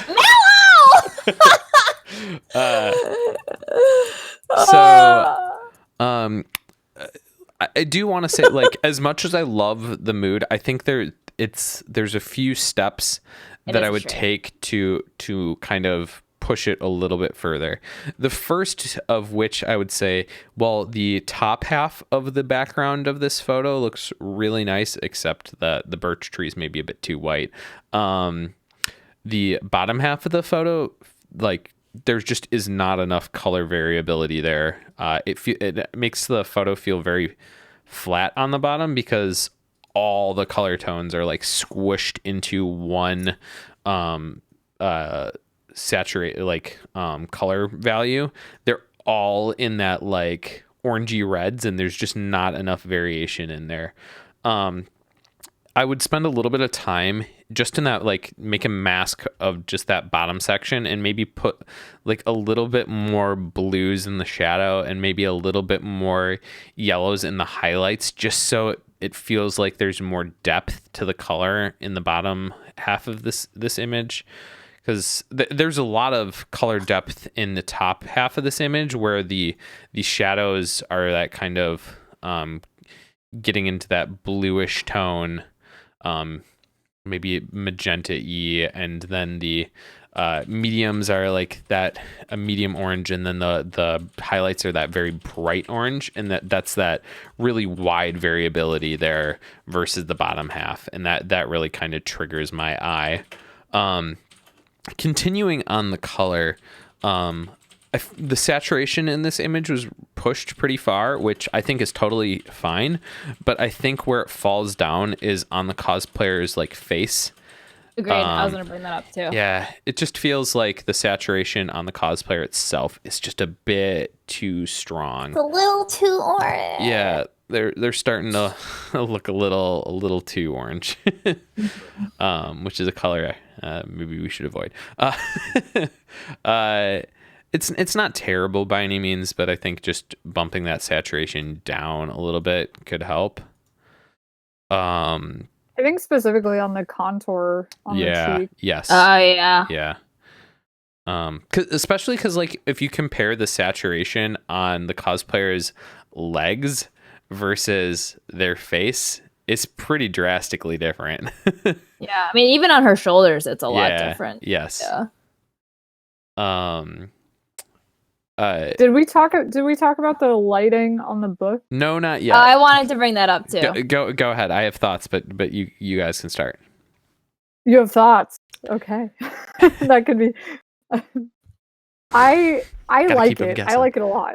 I think that with the facial, I guess, retouching that's going on, I think that the highlights and the light do in a lot of ways line up nicely and tie it in together. I think that maybe, like you were saying earlier about more variation in color and tone, maybe there could have been some other hues and shades to kind of bring a more like magical element to it. But I think that it works really well overall, and it's pretty subtle. I was gonna say that I think the execution of the glow isn't quite there yet. Yeah. I've struggled with this before too, and it's usually in these instances where when the glow is against something that's really flat. So in this case, it's against like just like this one splash of red, because it looks like they just did like a paintbrush tool maybe, and then just put it on screen, which is fine because that does work really well when you're trying to get the glowy effect. But I've found that sometimes it just looks fake. I mean, it is fake, obviously, but you know what I mean. Something that I do to like help it make it look a little more realistic, if that was a thing, is I'll do the brush painting twice. So, but on the first layer, I'll put it on soft light at like 50%, so at least get that color cast onto the fixture first, and then I do it again on screen, and then I play with the opacity depending how it works. Yes. And that helps. But even then, sometimes that doesn't really work either. So, Andrew, if you have any tips, this is this might be more of a Mason Hikari question. But this is why I tend to avoid compositing stuff, because there's lots of complexities to it. But I think the stronger that you understand photography and lighting, the better you're going to be able to composite without having too much problems here. So I'm gonna go in and do a couple things. First off, I think I like the idea behind it, and I don't think the lighting on her face super reflects the glow, but I also don't think it doesn't reflect the glow, so it kind of works. But I agree with Sarah where like the execution is a little bit lacking. So I'll give a couple thoughts here. First off, when we're talking about glows, keep in mind that for the most part in photography, the brighter a thing is, the more saturated a thing is. So when we're looking at the glow on this photo, I'll screen share. This might help a little bit. So when I'm color sampling here, you notice that like going from the brightest area to darker areas, we're actually getting more saturated, which is the inverse of how this would work in real life. This bright area would be more saturated than the shirt, just by the nature of brighter things are more saturated. I don't know why that is, but that is the case in photography. The second thing is, I do think there's a little bit of a hard edge around the book. Like I feel like there's a darker line around the page that kind of makes it feel like it's not the book's not quite glowing. You know what they did? Because I've done this too. Because you think this makes sense, but then you do it and you're like, this doesn't look good. Is that you mask out because you don't think the light would be like fully seeping over the edges of the book. Yes. So it looks like it's masked out. I've done this before, and I'm like, why does this still look like shit? Yeah, it would be flaring over the edge of the book, and that would help it feel a little bit more believable. Yeah. This shit's hard though. Like this is not easy. It seems so simple, but I struggle with this all the time. Yeah, we're saying this stuff. It's easy to nitpick when you're not doing it. But also because we know and we've done it. Yeah. I literally asked Neil, I'm like, please help me. Why does this look so bad? Lastly, Excuse me. I always try to think of, so when you're adding a light source to an image, think about the light sources in the rest of your photo. So we have the the highlights in the background. We've got the highlights on the cosplayer, and this. So like I'll screen share again to illustrate what I'm talking about. So we have the peak glow. So if we look at here, so the brightness is going to be from top to bottom of the image. The brightness here is, you know, like right at that aspect. So if I color pick the face, which they'd be getting the light from the book, the book should be brighter than the light that's reflecting off their face. Now if we look at the sample, like the along the face, and see where the lightness is, it's a lot brighter than where the glow from the book is coming from. So just kind of think of that contextually with your photo and go, okay, well, if the light's coming here, it should be brighter than the light on their face, because that makes sense. I know there's always that like fight that we have, and I know this because I do this a lot, where it's just like, well, I want it to be a subtle effect. I don't want it to be too strong. But that's the thing about lighting, is like, for something to glow, it needs to be bright. Like, things don't very often glow subtly. You'll know this when you shoot a cosplayer in real life and they have like glowing accents on their cosplay, and as soon as you shoot it, you realize that it's barely glowing at all in the photos. Like, it really needs to be bright to show up in this stuff, and so fight that feeling to try and subdue it. And if you're gonna try for it, just lean in and go, okay, if this is glowing, it's gotta glow. So that's my thoughts on that. I know that was a little long-winded, but hey. Last couple of thoughts on this from me. Composition-wise, I think this shot's like living in this in-between zone between a center crop photo and sitting on a third. I think just cropping this photo in from the left a little bit so that the cosplayer is on the right third of the image would help the compositional balance a lot. If you do that too, the cosplayer's face is directly on the upper right third of the image. And lastly, while I like the pose overall, I wish that it looked like she was walking and reading. Right now it looks like she's just stopped, and I kind of wish her feet were maybe like crossed, or like legs were crossed over each other, and kind of gave her a little bit more of a dynamic pose. That's pretty nitpicky though. Or if her legs were a little further apart, so there was more negative space. Yeah, I think one or the other, because I think both would be nice. Yes, I would agree with you, Sarah. Another trick is to go back to your composition comment earlier, is like I like that I like the idea that it's not centered, but I actually learned this trick from Sono photos where you can extend your background. So I would just actually increase my canvas size from like, what am I saying, from top left a bit more. Are you screen sharing right now, or I just screen shared the crop that I did to put. I was like, or am I just like really behind? No, okay, no, you're fine. Yeah. So basically, what I do now in some of my photos is like I'll literally use the crop tool and then extend it out, so then there's a bunch of like blank pixels. Yeah. So like, well, I would do it the other way. Oh, okay. I see what you're saying. So like that ish. Are you sharing? Yeah. Are you seeing? Okay. Yes. Oh, it's really behind. Holy shit. Oh, man. Okay. Yeah. So then what you do is that's probably a little too much, but then what you do is you marquee tool from the top of the image, like down to her like hairline, basically. And then you do like transform. And then I think you say like distort or something. I can't quite remember what I do it so much now. It's just like muscle memory at this point. And then you can literally just extend your background that way. Sometimes that works better than content aware fill. But I think in this case, content aware fill might work because the background's so bokeh out. But that's another way to play around with your background if you want to extend it, if it's almost at a certain type of crop or composition ratio. Anyway, To bring up Mallow's point about watermark, I agree.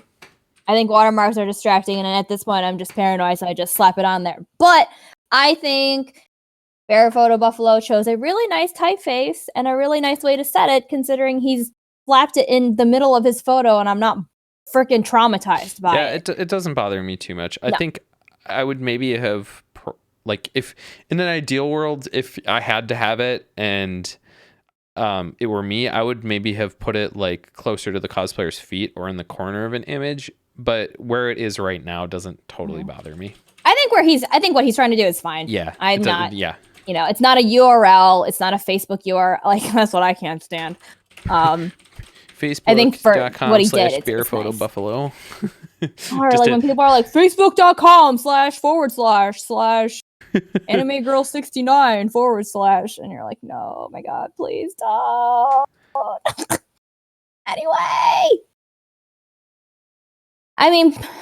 Anyway, Yeah. watermarks are subjective. If you want to put it, put it. If you don't want to put it, don't put it. Again, another example of there's no right or wrong answer. You do you. Okay. With this, we have hit the midway point. Oh God, of the critique. So that means we are going to take a short short break, if I can talk. We will be back shortly. But I need you guys all to be doing a thing for us while we go on break. And that is come up with questions. Oh my God, Sarah. I can't wait for y'all to see this email when it's done. Oh my God. Yeah, you're going to have an emote you guys are going to be real happy with. That's all I have to say. So I'm going to need you guys to work on something while we're gone. And let's think of questions. We're going to be coming back and doing a Q&A. And in order for this to work, we actually need you guys to have questions to ask us. Don't post them now. Wait till we're back to ask them, because I'm not going to scroll back through what you guys are talking about while we're on break. So save them for once we get back. And we're going to be going on break now. We'll see you in 5 minutes. Bye. Hey, everyone. We are back.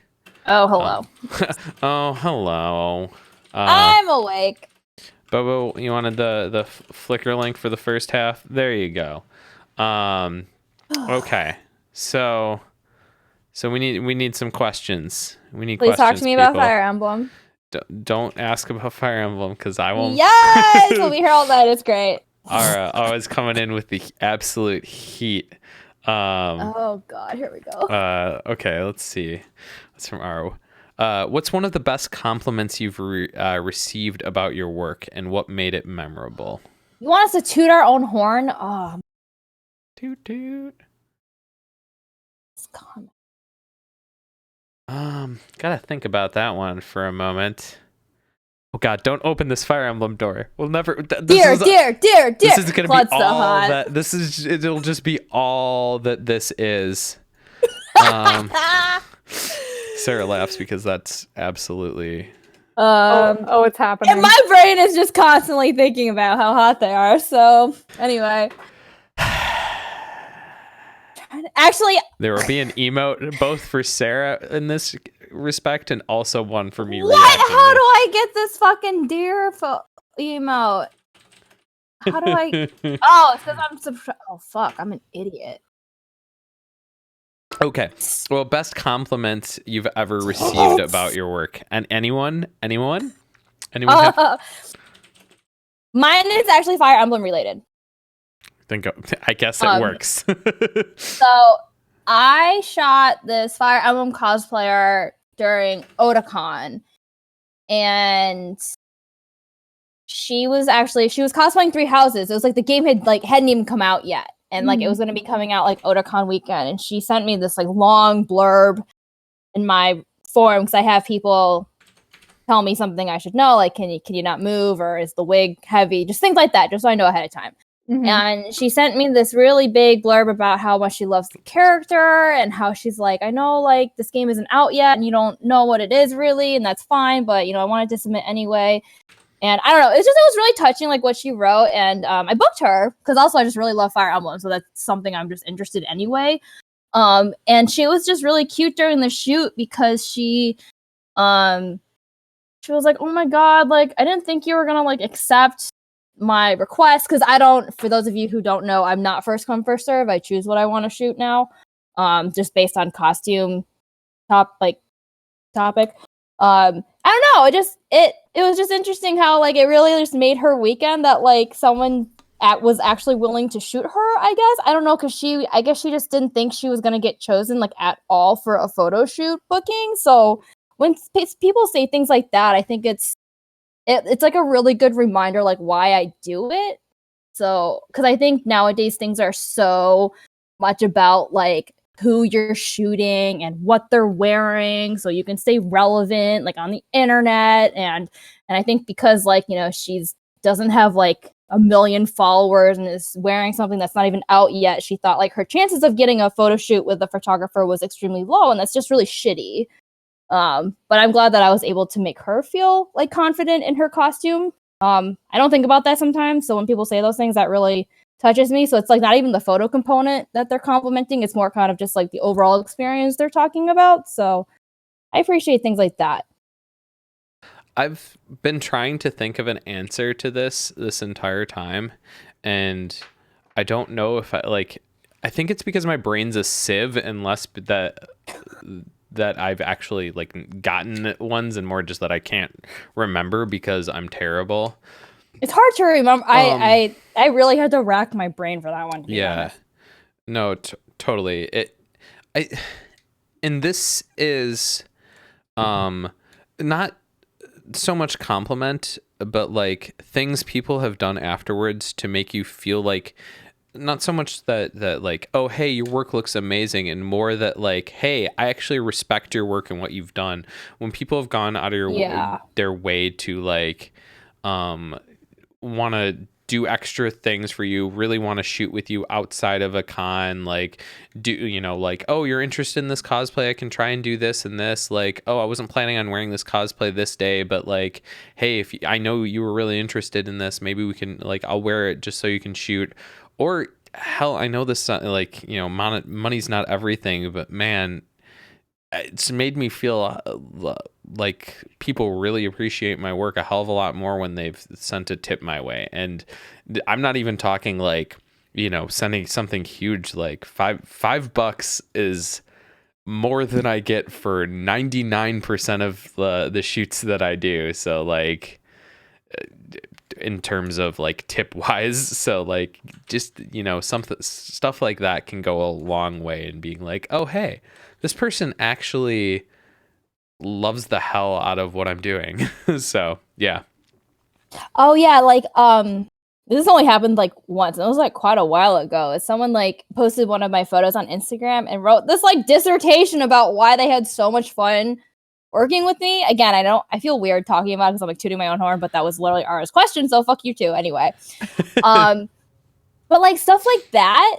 So it's like it's not even like that, they're not even talking about the actual delivered work that they enjoy so much. It's like the overall experience that they liked, or like that I made them feel comfortable in front of the camera, because I honestly think I'm awkward as fuck. So when people say that, I'm like, oh, I'm glad that like you had fun. And I know I can be like kind of loud and abrasive in real life too as well, which can be kind of very intimidating. Okay, I get it. But it's just it's nice to hear those things, because you don't know how you come off to other people in real life. Like how I am online is not how I am in real life. So it's just those kinds of things that you appreciate. Yeah, I actually thought of something, and it's not about my photography, but it's about this show. At Colossal Con East, I had so many people come up to me and tell me that they watched the show and that they really enjoyed it and appreciated it. And that was like so heartwarming, because once again, I hate sounding like I'm tooting my own horn. It just like makes me feel cringy about myself. Gross. But like, this show is a lot of fucking work to make happen in a lot of different ways. And sometimes you go like, I don't know whether people are really enjoying it or appreciating it, or like, is it really worth the effort that I'm putting into it? And when people came up to me in person that like, hey, yeah, I'm not really in chat ever, but like I wanted to let you know that I'm watching and I'm enjoying it. That means a ton to me, and that helped a lot and kind of helped encourage me to like, you know, hey, this is something that people are really enjoying and that I should keep on pushing forward with this. So yeah. Actually, someone at AUSA this past weekend brought that up to me. Awesome. So that is amazing. Which I was really surprised because it's such a small fucking con, but someone still wrote. Anyway, Emily, what is your best compliment? We've talked enough. Let me tell you. I feel so bad. Someone was like, Why? Emily looks so done, and like that's I'm just that's tired. Mallow. That's Mallow. Dude, we're fucking. Oh, was it Mallow? Whatever. That's Mallow. That was Mallow's comment. Ignore Mallow. No, I get it. No, I get it a lot. I think it's my eyebrows, but I was happy to listen. But no, we're tired. Okay. Yeah. Daylight savings time has us all. Me over. Yeah. Like, good night. I think that something that has been happening for me is people have been traveling to work with me, and I'm like, that's exciting. A big compliment for me. Yeah. Like just the fact that people would go out of their way to do, like you guys were saying, a location shoot. That's been a really nice compliment for me. And then also, I think just we're self-critical as humans and hard on ourselves. And so when we get a photo that we can be like, oh my God, that's me. Are you kidding? How did you do that? Like that's me. And you didn't liquefy them to complete all hell and change their entire body. And you're like, no, that's you. We worked together and did this. I think that's a really nice compliment universally to get. And so pretty simple for me, just trying to make people feel good and, make a photo that I like as well. Hell yeah. So let's move on to this one from Allison Stock, who asked, how do you guys improve your composition? She says, I either luck into good shots or crop into them. What did you say before? How do you guys improve your composition? I either luck into good shots or crop into them.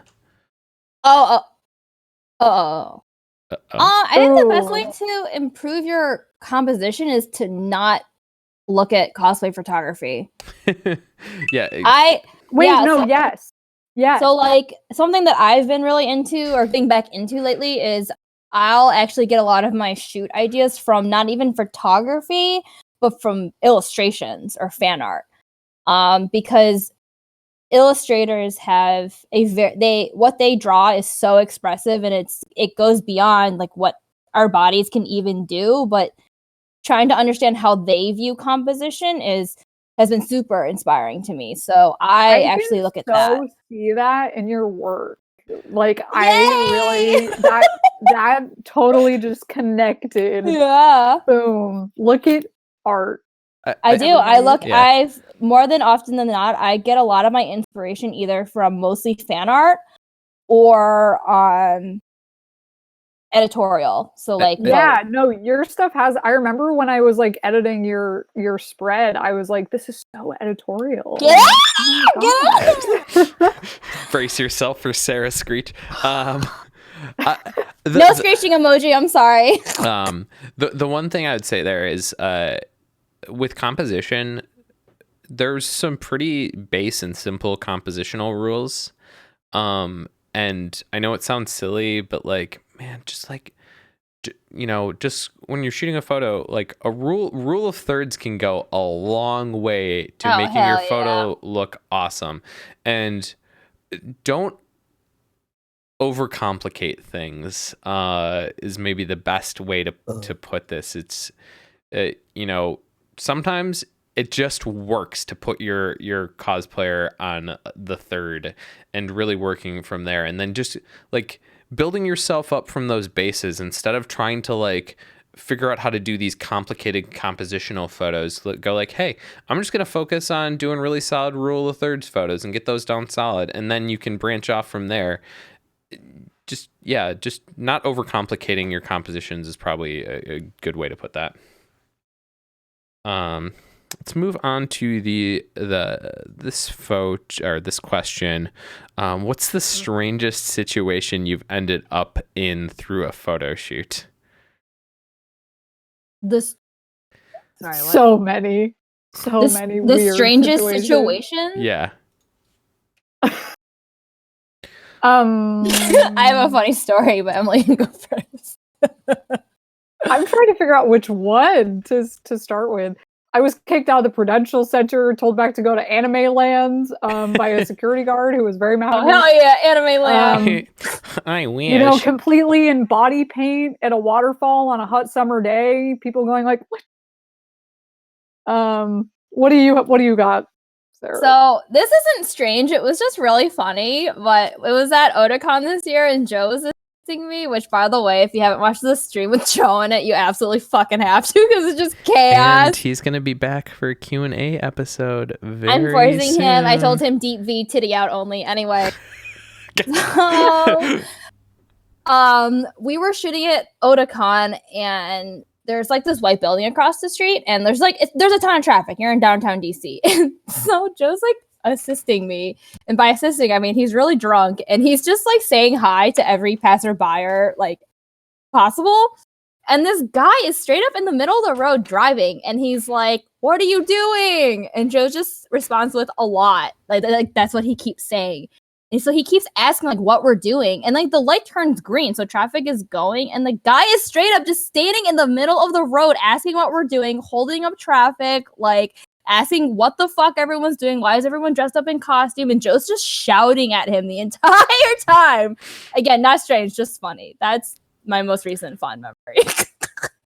Yeah. We love Joe in this house. Yeah, I'm not sure. Like, I feel like so much of just shooting cosplay outside of conventions just is inherently strange because you will get a lot of looks and a lot of people like both positive and negative. Like you'll get a lot of people being like, "Oh, that's cool. What are you doing?" And a lot of like, yeah. So oh wait, I remember a strange one. Go for it. I was shooting this was like 4 years ago or something. I was shooting J Hart again in downtown DC. And for those of you who don't know who J Hart is, he wears very elaborate, period accurate pieces. Oh yeah. I know who that He's is. wearing this huge fucking gown from this video game. I can't recall because I don't know what it is. And we're like literally in the downtown mall area, like where all the museums are, and we're shooting, and there's like a fucking class field trip or some shit. And then the teacher asked like what we're doing, like while the students are going from one museum to the next. And I was like, "Oh no, we're just like shooting some stuff for fun, like whatever." And I thought that was gonna be the end of it. And then she was like, do you mind if we like stop and ask some questions, like how he made the costume, like why are you here? What are you doing? And I have this picture somewhere, but it's literally just him in this beautiful gown, this like big wig, and he's just surrounded by all these high school students, like staring at us, like giving a little like 411 on like what cosplay is and like what costume making is. It was That's a lot. a situation. I was like, I want to die, please leave. And like a 2-second conversation somehow turned into like a 20-minute like mini lecture about costume making. It was bizarre. Anyway. I feel like all of my, I don't want to say, they're not really strange, but like the weirdest situations I've been for photo shoots have been non-cosplay related. They've been for skiing and snowboarding related photo shoots. The one that was maybe the weirdest is like we had a shoot that we're definitely not allowed to be shooting here. We built this jump onto the back of this giant plastic cow that the snowboarder was grinding, and it was like maybe like 2 a.m, and the cops rolled up just as we were like doing our shoot. And we were like in the process of getting kicked out by the cops, but the cops were like super nice about it. But like it was also super late, and they're like, "Yeah, just like get your trick, but like also you really need to leave." And we're like, "Okay, just give us like 5 minutes, please." Because like the biggest thing about a lot of, I think, you know, if you don't know skiing and snowboarding photography, like in video filming for that, is you see it in like a clip is like 5 seconds or like a single photo, but usually every one of those involves multiple hours of setting up like the jump for that shot and getting out there and practice. Like, so we had probably spent like 2.5 hours building the setup to get out there to have like, we had like 5 minutes to get the shot because the cops roll up just as we finished and we're like, oh crap. So those can be that was like a mixture of kind of humorous and tense and just all around weird. Okay, I wanted to get to just a couple short ones here. Mallow asked, what's your favorite Pokemon element? Mine's electric. Water. Sarah said confidently. Psychic. Emily also Water, very water or confident ice? response. I love What? Articuno. I love how like both of you were like water psychic. Like it's a question. What is psychic? And I saw a good one about like group shooting. yeah, Like group shooting. Hahex asked, I don't. do you have The any answer is tips I don't. for group shots? I always end up standing or sitting cosplayers next to each other like some sort of family photo portrait or something That's like a that. mood. So That- I think something to keep in mind is like, unless you have like a ton of time and you have a lot of planning done, group shoots at a con, for example, are not going to be great. Your creativity is going to be compromised by the size of the group. So if you're talking about at a con, you just have to like mentally accept creatively it's not going to be great. Let me bring it back to the Naruto for a moment here, but I shot a full Akatsuki group last year at KatsuCon. Oh, I'm praying for you, even though it already happened. It did already happen. I did survive. But it ended up just like I got some shots that I like thought were pretty solid, but I had a really hard time making it not just look like we're dropping the hottest mixtape of KatsuCon. That's the content I want!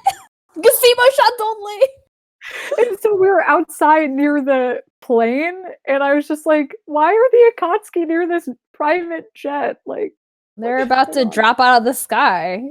but I will say, I used to shoot like full Love Live groups as well. That was my first bread and butter start into the cosplay scene. Oh, Lord. And researching group like interactions between characters, I think is helpful in the sense of like, are these two characters kind of buddy because they could be leaning on each other, or like, okay, kind of sitcom-y, so like maybe not really getting out of the family portraiture there, but maybe like exploring dynamic, I guess.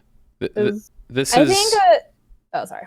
no, I was gonna say this is something that one I would do what you think is best based on how well the cosplayer has the ability to quote unquote act. Because I would find using illustrations with interactions to be very helpful bases for group photos, but also can backfire if your cosplayer is bad at acting out those scenarios. So try and get a good grasp as to how good a cosplayer can like act, because like lots of cosplay photos are just like, here, I'm going to be pretty and pose well, which is a very different thing of like showing character interactions. So I think a good tip is, because the last group I shot, I'm pretty sure was Sunset Dragon's like evolution group. Like again, it was like quite a while. It was like 3 or 4 years ago at KatsuCon, and it was a huge group because it was all the evolution. And I think something to do is to make sure to set expectations with the group. And then also I make sure that if I'm doing a group of more than 3 people, that they have to be involved in the pre-planning process. If they're not going to get anything from me. Because when you go above 3 people, that's a lot of people. That's a lot of photos to edit. And that's a lot of people to like take into account when I can barely take into account one person when I'm shooting someone. So I just made sure that that the group understood like where we were shooting or where I was planning to shoot if the wall wasn't claimed by some elitist asshole. Just saying. Or I told them like, you need to come to the shoot with ideas, because I cannot pose all 9 of you by myself. Like that's just impossible. And I also don't know the mobility of your costumes. I don't know like how you can move. So I was like, this is what you're probably going to be getting. You're going to be getting like trios, duos, and solos, and that's it. And then I told them to come up with poses beforehand. So the shoot only lasted an hour and they got what they wanted. But I think the important thing is setting expectations. Ooh, And what you just said though, some people think an hour is like a crazy amount of time for huge groups. No. You want time. An hour is not a lot of time. An I hour just for was a able huge to group. do it in an hour because we pre-planned so far in advance and I knew exactly what we were doing. So we got to keep moving on. Thank you guys so much for all the questions here. I just don't want to get us like super caught up here. Before we move back into the critique, I want to give a thank you to Just the Tip for the $5.01 donation. I hate you. I hate you, but also thank you. I hate that We one penny. love you. No, we love. And then also to Ara for that $5 donation. Thank you, Ara. We love you. But thank you both. Yeah, as I'll use a quick plug. We're looking for funds to help donate for some new emotes. So if you have the availability, link is below the stream right now. So we appreciate it. Thank you guys so much for doing that. Let's jump back into the critique. This next photo is from Eric Jaws Photos. Sarah, do you want to start us off on this one?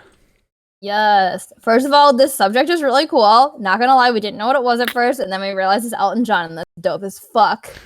I don't know where this was shot, but like the hotel, like I'm gonna assume this is a hotel. The hotel like lobby lighting is actually really cool and like works for it because like Elton John is like so over the top. It's actually pretty terrible lighting in the actual event center. It's just he did a good job of managing it. Yeah, it looks really nice. Like the light, I think the white balance was done really well. I think the chandelier is really cool. The pose also just feels the whole thing is just great. It has really great vibes. I think there are a few things that could have made the photo stronger. The first thing I'm going to suggest is I wish the photo had just been centered. Everything's just off-centered like a tiny bit. Honestly, this could have been fixed in post if you had just duplicated like the left side of the photo, for example, flipped it and put it and composite it onto the right just to even it out. Because he's like almost centered with the chandelier light picture thing, but he's like not. Yeah. It's like so close. Again, it would have been easier in person, but this is doable in post. The other thing is, I don't know how heavy that table is, but I really wish that table wasn't there. It's cutting off their feet, or maybe if like you can't move the table, I would have tried to do a pose where like their legs aren't getting cut off at such an odd part of their body. Other than those little things, I think the colors are really nice. Based on Andrew's comment about the lighting being shit, I think they did a really good job at the color balance. The colors are nice and poppy. This is cool. I love that this person dressed up as Elton John. That's so fun.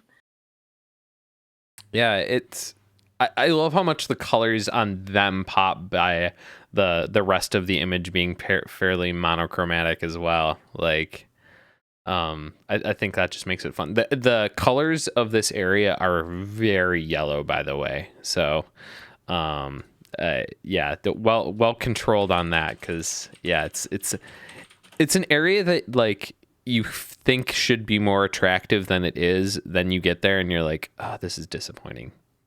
Oh no. Well, it looks great. Yeah, no. I mean, zooming in, it doesn't look grainy or anything. Yeah. It seems nice and sharp. I will say the foot thing for me, it just kind of like broke the line of how I viewed it instantly. So I guess like a pose thing there. Yeah, I also like the one thing that I like the low angle, but at the same time I wish it was just a little bit higher so that we weren't cutting off the view to their hands. Like you can see the one hand, but the other hand is kind of disappearing, and I wish it wasn't. You can kind of see the right hand, but then the left one is just completely gone. I didn't even notice. Yeah. Yeah. I think the biggest thing for me is like this shot works so much better if just center it and move that table. I think this shot is a winner. Yes. Yeah, unfortunately, both the mirroring could maybe be doable in post, but moving that table, good luck about doing that one in post. Yeah, right. Oh my god, he just said there was a medical convention going on and it was hard to work around the location. I love Oh hell yeah, we love double convention we weekend. love double conventions. It's not a cheerleading convention. Oh 'cause god, let me tell you. the most amazing one that ever happened was one where it was a hunting convention at the same time. The as the anime fuck? con. It was hilarious, the juxtaposition on that one. We love some redneck weeaboos. It was kind of hilarious because they were surprisingly welcoming and friendly. Like, Oh, we love that. yeah, it was the most stunning thing versus the worst one I ever had was like a high school volleyball convention thing was going, and those were the most no. judgmental Oh my god, motherfuckers real I've life ever sports seen in my anime. life. Hi, Q. Any other final thoughts on this one? Honestly, I think this is a great shot. I like it. Awesome. I agree. Super It's fun. solid. Let's move on to the next shot. So this one is from Hail the Nanator. Emily, do you want to start us off on this one? Yeah, so I think that this one, immediately I got kind of this. I thought it evoked emotion well. It definitely seems like this is just a little scene that we're viewing. I think sunset, twilight time. I think that brings in the colors well. I will say I think it's an overlay with the yellow. Mhm. I think it Yes. doesn't match the color grade of the rest Strong of the agree. photo. I might just turn that way down with the opacity, or just get rid of it altogether. Or you could erase around the face and just kind of cut it out. Right now, it seems like it was just pasted on fairly harsh. And then I think that on the face, in the eye area, it looks a little bit bright and over, I guess, dodged might be the right word. But I think just maybe a little bit less intense there and a more subtle look for it, because this almost seems like a soft image to me. Like in the forefront of it with the kind of wispy stuff. I love that. Yes, I love that And how that foreground kind of bokeh. leads up with the arm. I think that's really nice. I agree. And I just think maybe adding a little bit of color back into those white parts of the sky could tie in a nice color palette as well. But overall, I think it's a really nice narrative photo. I was gonna say I really like the mood of this photo. This is Mhm. from Mo Daozushi, which is I think it's like a gay Chinese novel. I actually don't know that much about it. I know Love you're all that. shocked that I don't know what this is. All I know is that it's super gay and like super romantic. So Damn it, Sarah. I like the mood that they were going for, and I get where they were going with like the little bokeh like firefly overlays, but I think they're kind Yeah. of the wrong shape too, just to kind of like go back to how you were saying like they were a little harsh. I think they're also like they should be more circular maybe. I don't necessarily like if they're supposed to be like floating embers, then it's okay to be like I think not. but Oh, there's no someone there's no said fire. someone said it's magic from the music, I guess. Yeah. Well, either way. Okay, well I don't know what that looks like, but Same. I'm not really sure. So cool. So I think maybe if it felt more integrated with the flute, maybe. I don't know. But I think the what they have so far is really nice. I kind of would have liked to see this as a horizontal, actually. yeah, I think a horizontal. It feels a little tight. I don't know if there just wasn't if everything to the left and right was just kind of like kind of gross. There's also like I don't really like the headroom in the shot. I think like the Little left and too the much. right is like that area seems like it would be prettier than what is above the photo. Mm-hmm.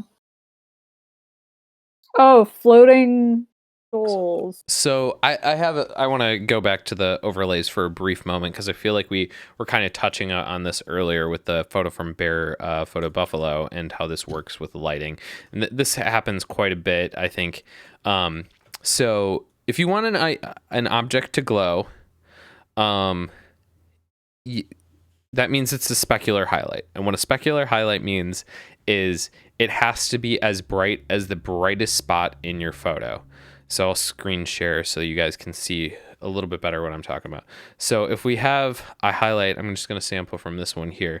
It's bright, but not that bright as compared to the sky, which is pure white. So if you want the highlights to be believable, they need to be as bright as the sky, because both are going to be specular highlights in this scenario. Also, because they're bright, all of these embers that are in the sky against the white shouldn't be visible for it to be visibly believable. Yeah, I talk about specular highlights a lot. I'm sorry. But it's all about just matching that brightness level of everything else in your image to make it believable. Also, there's just like strangely like some of these, and I think maybe it's because your overlay had like weird hard lines, where there's just some of these embers that feel like weirdly cut off in places. Like the one that's like right over the one of the hands has just like a hard line cutting through it. Throws me off. I can screen share that for you guys as well. It's just like boom, just cut in half there. But okay, enough about that specular highlights and glowy stuff. Also, with the overlay here, could there be like a warp or a skew or something, kind of like tying it in with the instrument, maybe to like create that like movement? It does kind of feel a little bit just static. Yeah, just like it feels like it was placed over with not. I don't want to say there wasn't thought as to its placement, but like I wish it was placed a little bit more connected with the instrument. I think that would be really cool. I wanted to talk about the foreground bokeh. I like the direction that you're going. I think it's really cool. I'm a sucker for foreground bokeh. That's like one of my favorite things. Me a freaking too. I'm a hoe for that. Same. So what I think you need to do with this shot to really sell it is the foreground bokeh is maybe not taking up enough visual space or not blurry enough, in my opinion. Mm-hmm. So one of two things to sell this: either do this shot except move closer to the thing so it's just a little bit blurrier, and take this same shot, or you can be like me, take the same exact shot. You're not moving. You're going to go over and you're just going to take a little piece of this plant off and clip it and then hold it in your hand right in front of your camera lens. Literally and just move it around until you like have it filling the frame that you want it. That way you can have every other bit of the framing the same, except you just have this nice little plant bokeh out from this little teeny thing, like clipping that you've taken. If anyone has seen me shoot with a leaf in front of my camera. Oh God, yeah. Oh yeah. Also, if you don't want to destroy nature, another great way to do it is also just to add eye drop the color of those flowers and just do a big blurry blob brush onto your canvas, put it on screen. You're good. Big fan of that. Do that. Like, yeah. Stop replaying that. I accidentally clicked. Or destroy nature. I've done that a million times. I literally did it this weekend. It was already on the ground though, so. Yeah. I love the color of the shot. I do think like the dodge and burn, especially in the kind of corners of the eyes here, is inner eye corner makeup's great. It's great, but this almost a little glowy, which throws me off. Okay, sometimes your highlight on inner corner be popping. But I love the color palette though of this shot overall. Yeah, me too. Any other thoughts on this one? Sounds like a no. Let's move on to the next shot. This next one is from Sarah Irene Snaps, who I know has been in Demon chat. Slayer. Demon Slayer. I mean, what? Let me grab this Flickr link for you guys. There you are. We shared a brain cell right there. One brain cell. I really just Yeah, have one singular brain cell Sarah now. only has the one. This location, I do not know where you are, but this location is awesome. Yeah, this is dope as fuck.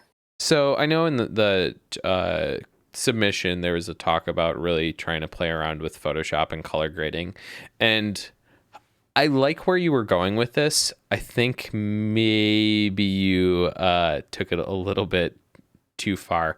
But I will get to that in a second. I think the lighting really solid in the shot, and I think the base colors with the like reds of the leaves in the background and the greens on the rocks mixed with like the pinks and greens on the cosplayers just works really well and just makes for a really awesome color palette.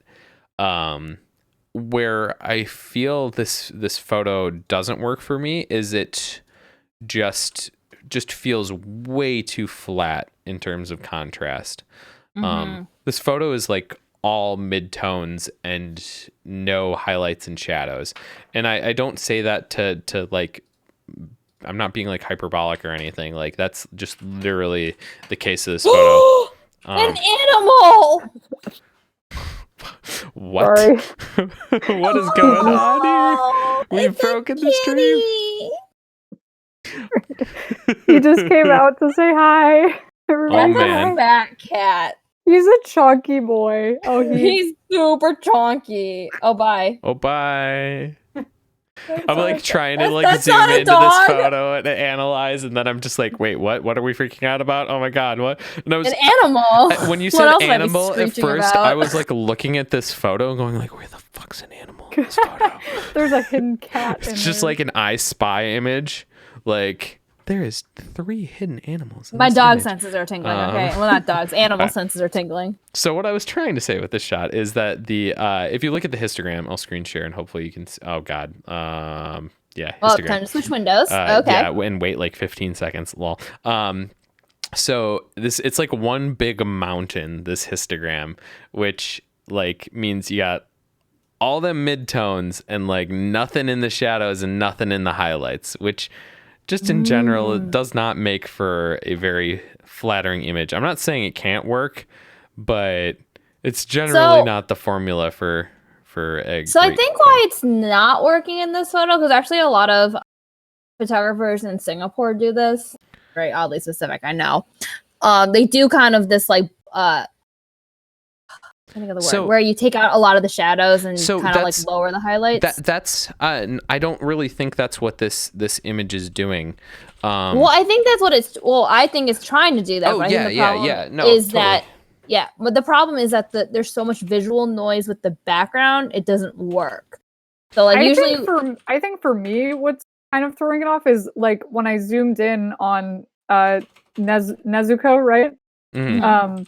Her mouth guard is very neon orange Vibrant. inside, and then the orange know. on her waist is not the same shade, which I think could have been taken down and matched, and that could help create that kind of color palette more. It just like that pop of color, I immediately was like, whoa. So what I will say about your thoughts there, Sarah, is that a lot of times when you have those images which have these very flat pastel-y looks to them, is they're taking an image that is contrasty and has lots of shadows and lots of highlights and compressing that. So it's taking something that has lots of, if you look at the histogram, lots on the shadows, lots on the highlights, and just smushing it closer together. So that's not what this image is. This has a ton of midtones, and that's like mostly what the image is. And it also kind of makes it so that the cosplayers don't pop out from the background, because the background and the cosplayers have very similar luminosity levels to them.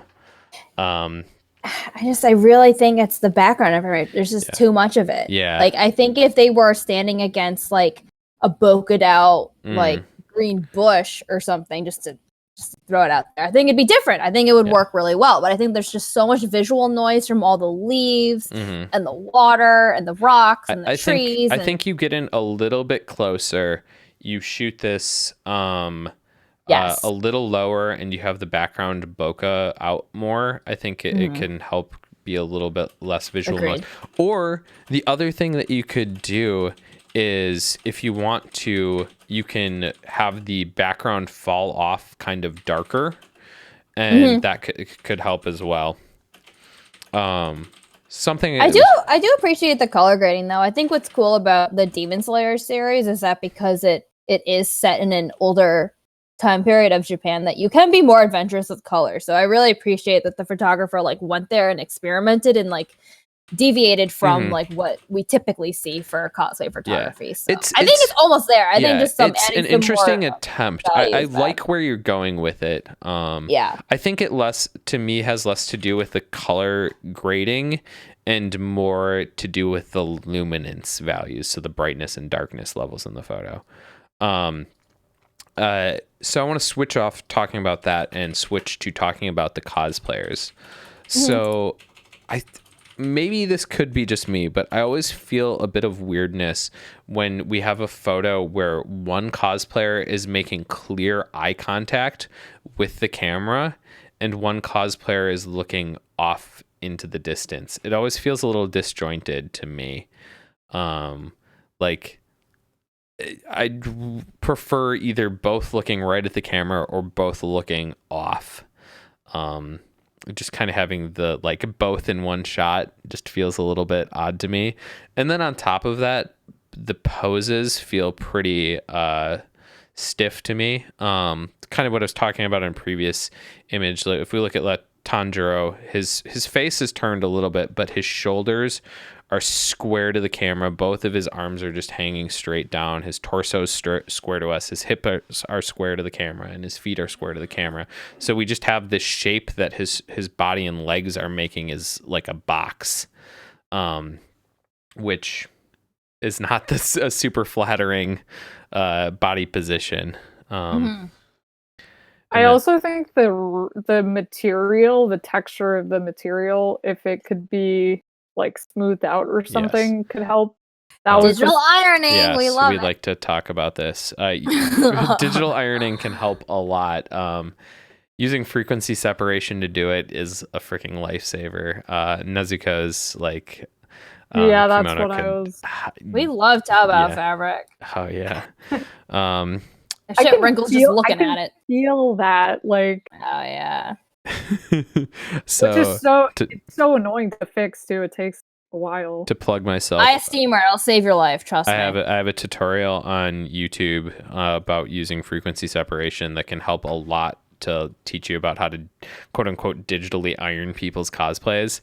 So give that a watch, and hopefully that can help, because it's actually also fairly easy to do. Takes 2 seconds. Something I just realized too that could be worked around with a pose change is the height thing. Maybe if Nezuko was like kneeling or something, or like looking away, it could be more of like that, just like canon stuff. But that's personal flavor, you know. Oh no, I love how the photographer's like, I ironed this before the shoot. Dude, this fabric will wrinkle if you think about it. It'll just happen. This fabric fucking sucks. Yeah. It's just the type of fabric, you know. Oh. Either I have way, to digitally iron it every time. Digitally ironing this is fairly easy. Unavoidable.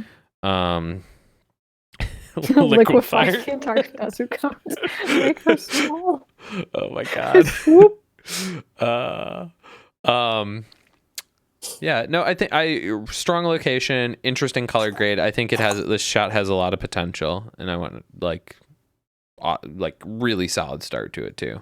And part of like learning how to color grade and use Photoshop to do that involves doing stuff that doesn't end up looking the best. I know, because I have done a bunch of terrible color grades in Photoshop.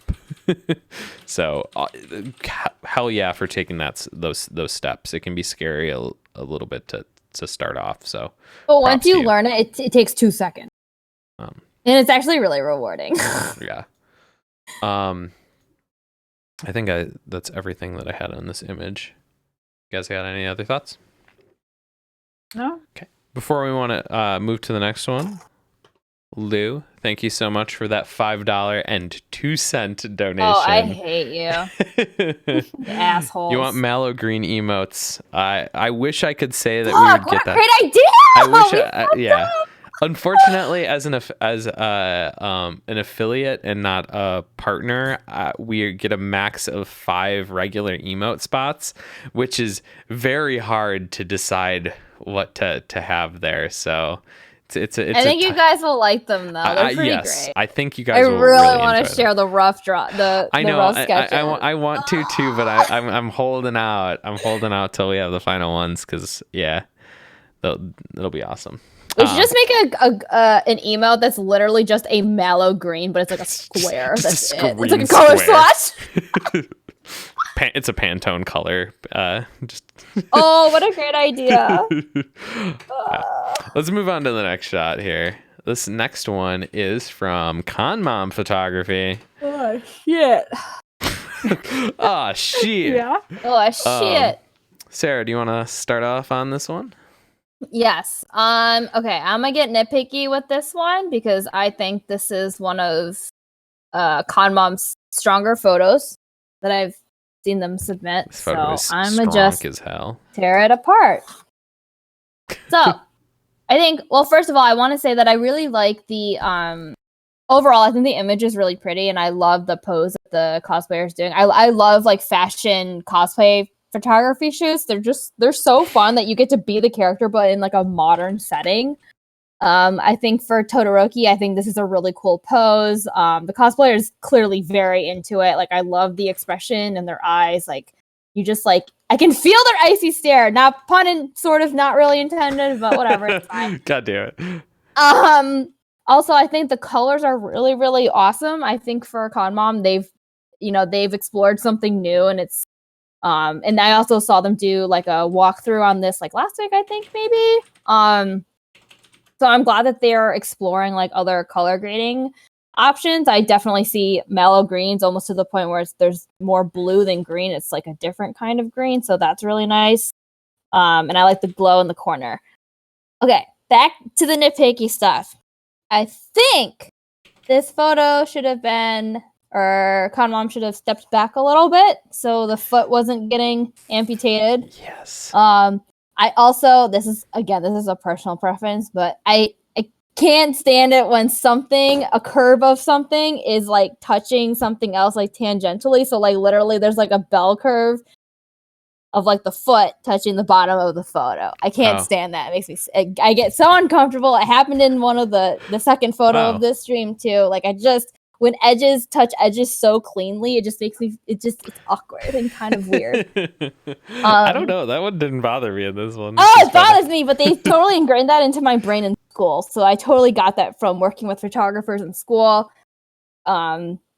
Again, that's like a personal nitpicky thing. I just don't like it when things do that. Yeah, I think it could have been stepped back a bit because I think showing the entire pose would have been fine. So I'm not quite sure why they kind of zoomed in a little more. I don't know if there wasn't enough room to back up. I don't know where this was taken or if it was crowded, but yeah, just taking a step back or even just having the person like move in their leg so it's more in the frame so their foot's not getting cut off would have been good. So yeah.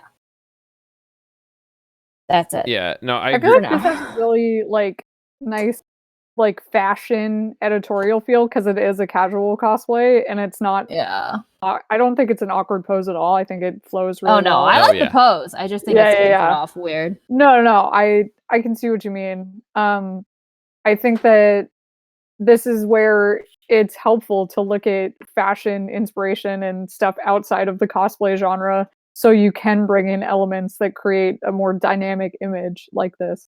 I love this photo. I think it's really good. Mm-hmm. Yeah, I really dig this shot. One thing that I don't think either of you two talked about that I really love is how the flare is coming in on the shot. Like from that upper right, it just gives it such like a soft hazy feel that I really I love dig. it. Yeah. Yeah. I also love that it's got these strong hard lights coming in, and nothing feels too bright or blown out. Excuse me, or blown out. Mhm. The one thing I absolutely want to talk about here is the fact that you have the subject who's wearing all black, which can be a pain in the butt to shoot and Fucking hate it, and but they did yeah, such a good job. Yeah, and like you can, it's often really easy to lose details here and kind of, you know, make the clothing look essentially like they're just wearing a big black blob. But here everything reads, you can tell what everything is. You can see the scarves from the shirt, from the pants, and just everything works really well, and the details all there. I love the blues in the background, those blue greens and the reds, how they kind of play off of who Todoroki is as a character. I think that's neat as hell. And really, the feet is pretty much the only thought I have on this, is just zooming out just a little bit to get that foot in there, and golden. I think maybe pushing the contacts, like the eye editing, a little bit more, but like barely. Mm-hmm. Like just zooming in, There's a I really think nice it's good how catchlight, it but I is, can. but- I think if the bang had just been pushed away from their left, like the cosplayer's left eye a little more, so we could see more of the blue, I Mhm. think it would have been fine, because I think the Yeah. color is really good. Yeah. Like, there's definitely enough color differentiation for me. Like, I noticed that it was a different color, but I think just because like the wig hair is obscuring it slightly, it's hurting it. Also, I really want to touch on the skin retouching. It's really good. Yeah, it's really good. I'm It's zoomed really in good. real close Yeah. right now. The only thing I maybe would have spent a little bit more time on was the neck. I feel like there's some solid lines that personally I would have retouched out, but Yeah, that's a those don't personal bother me, preference. because like our necks have that, so yeah, I know it's a personal preference thing. I would have done that. yeah. Another thing too is like I find white wigs pretty hard to shoot, and so I do too. White this looks and great. black in this photo. Yeah, fuck Jesus. that. Yeah. Well, here we are, and it looks great. Yeah. Let's move on to the next shot. This next one is from Mallow. It's great. Move on. Emily, do you want to start us off on this one? Yeah, I immediately thought that this looked like a screenshot from a video game, and I immediately knew who shot this just by I didn't even look at the name. I was like, oh my gosh, It's a Mallow original. And I know. We know these colors. Beach. yeah, I think that the colors are just so like distinctly like a style to this photographer, and I also think the use of location was great. I love the peek into the waterfall. It helps add this cinematic element. The tree is very thick. It's a thick tree. And yes, it is. I wish I could just like give that tree some Slim Fast or something. I know that would not even it's time to liquefy that tree. We're Time gonna to body shame liquefy that the tree so tree. hard. And then also I thought maybe if you positioned the subject in front of the waterfall and then did a vertical crop, that could have been interesting. But I like the horizontal as well. I overall I think it's great. I love like I said, the colors. It looks like a video game screenshot to me. Yeah. I have a nitpick. I also have a nitpick. I also love how Mallow already said the one nitpick that like was driving me nuts, which is the blown out waterfall.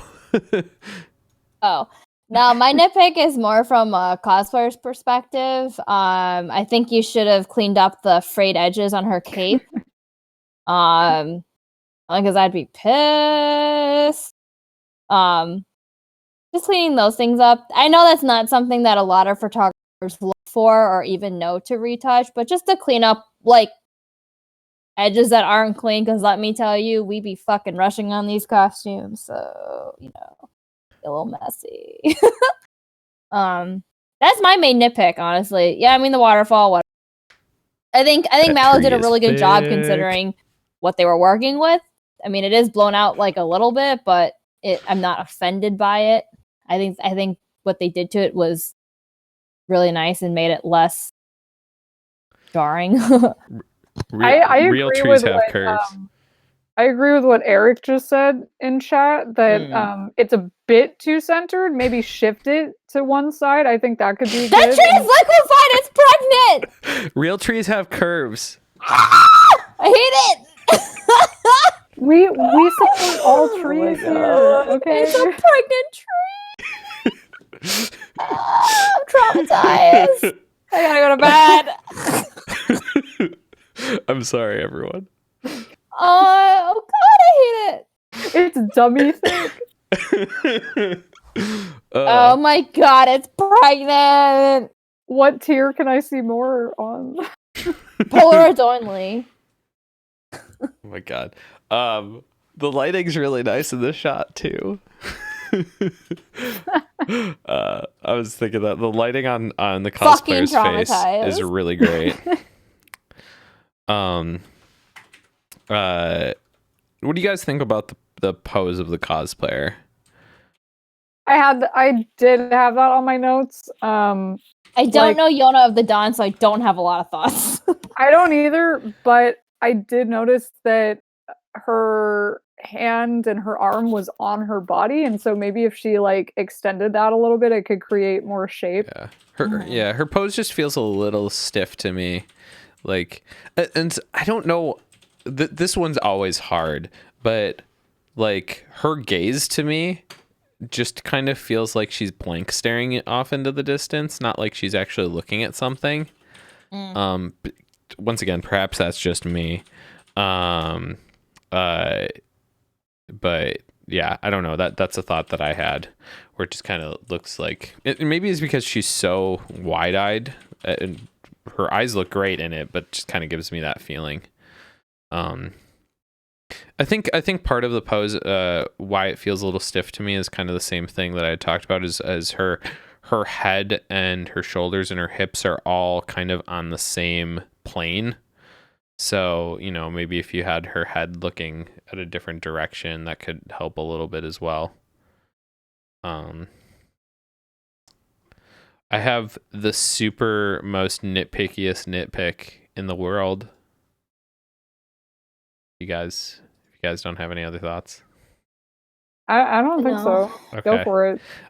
You guys are gonna hate me for this. So on the tree, there's an R that was carved into the tree, and like you could probably Photoshop that out in like 2 seconds.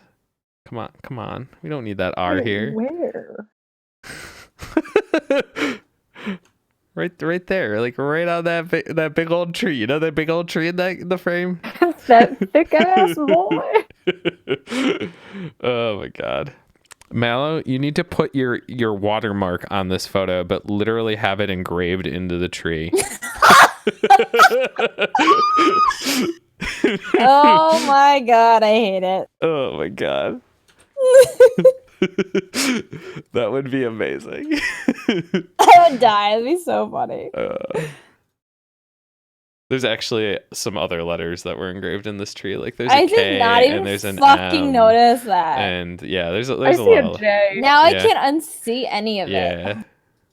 it. Stupid. Mel or Re. Oh my God. Over it. Okay, I think it's a good time to move on to the next shot. God. Solid job, Mallow, but yeah, I think it fucking overexposed waterfall. That's hard. That shit's hard. That's like one of those things where you get back after shooting and you're like, what the hell? Why did I overexpose this waterfall? No. No. So this next photo is the final photo of the critique is from Alex Yu. Which is fucking crazy. This was literally shot this past weekend. Yeah, too fast. Slow it down, bud. Hello. I saw these cosplayers. Um. So I'm really digging the teals in the highlights of this shot. I think they look really cool. How they're kind of like all that teal in the curtains and how that's reflected in the photo is just really enjoyable to me. It also helps the reds pop out a lot in contrast to that. And just overall, the color palette's really solid.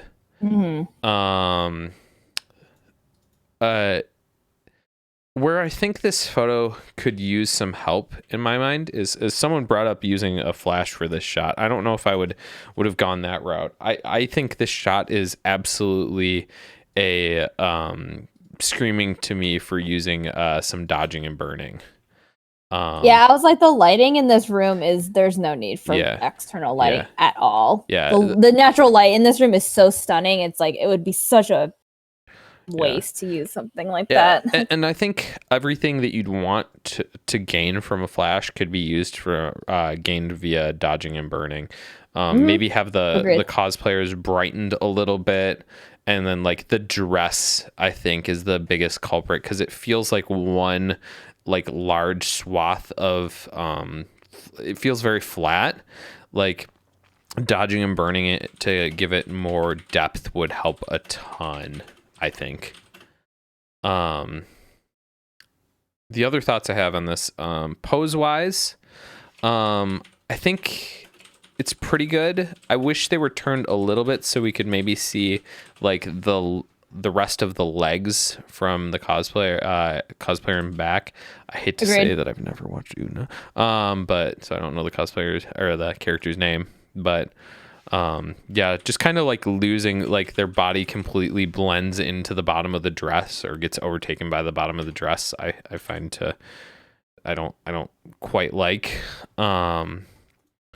And then I think this would be a great use of a wider or larger aperture.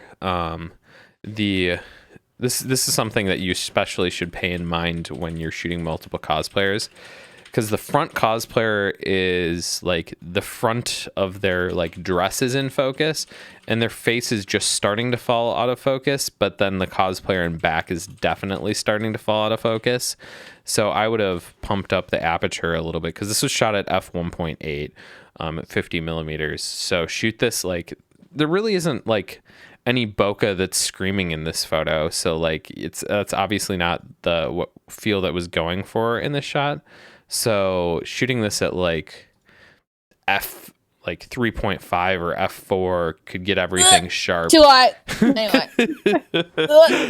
Oh God, f4. What is that? There's something above f2. What? I feel attacked by that. Oh my God. I'm attacking myself. Yeah. Something like the photographer said when they submitted was, I was wondering why this photo came out so noisy and suggestions as to how to save it. Is it the high ISO? This was shot at ISO 800. And man, I don't know. I was zooming in on this shot and I don't feel like this shot's noisy at all. I just zoomed way in. Yeah, I don't feel like this shot's noisy at all. And maybe you denoised it, but like I think this shot is fine. I think this shot is really more suffering from things falling out of focus, not it being noisy. At least that's my thoughts on it.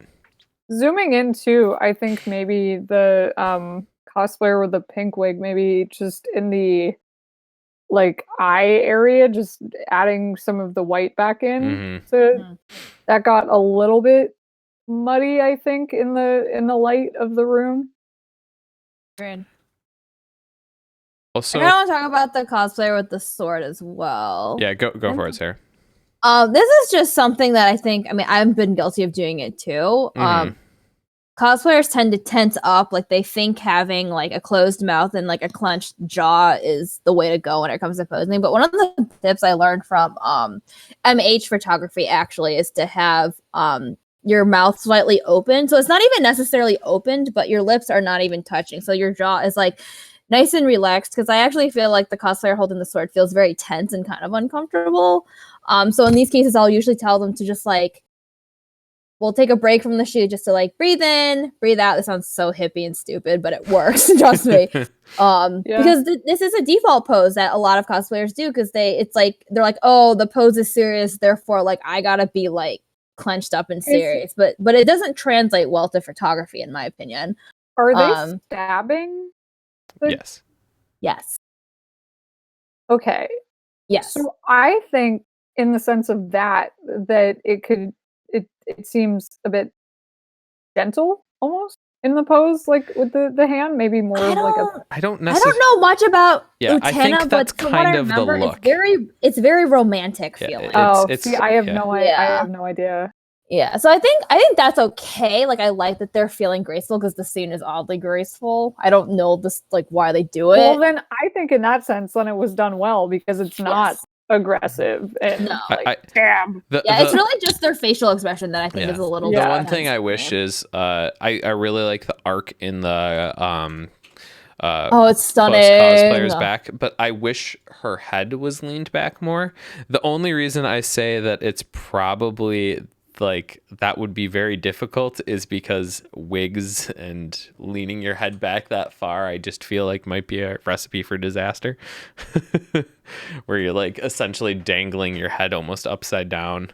But yeah, I do wish her head was leaned a little bit backwards. I think the cosplayer just said it's pulling the sword out, or the photographer. Mm-hmm. Okay. Yeah. Well, either way, I think it works fine, knowing what I know of Utena's like art style. So it works for me. The one thing that I would say, this is a personal thing for me and what I would do, and you shouldn't.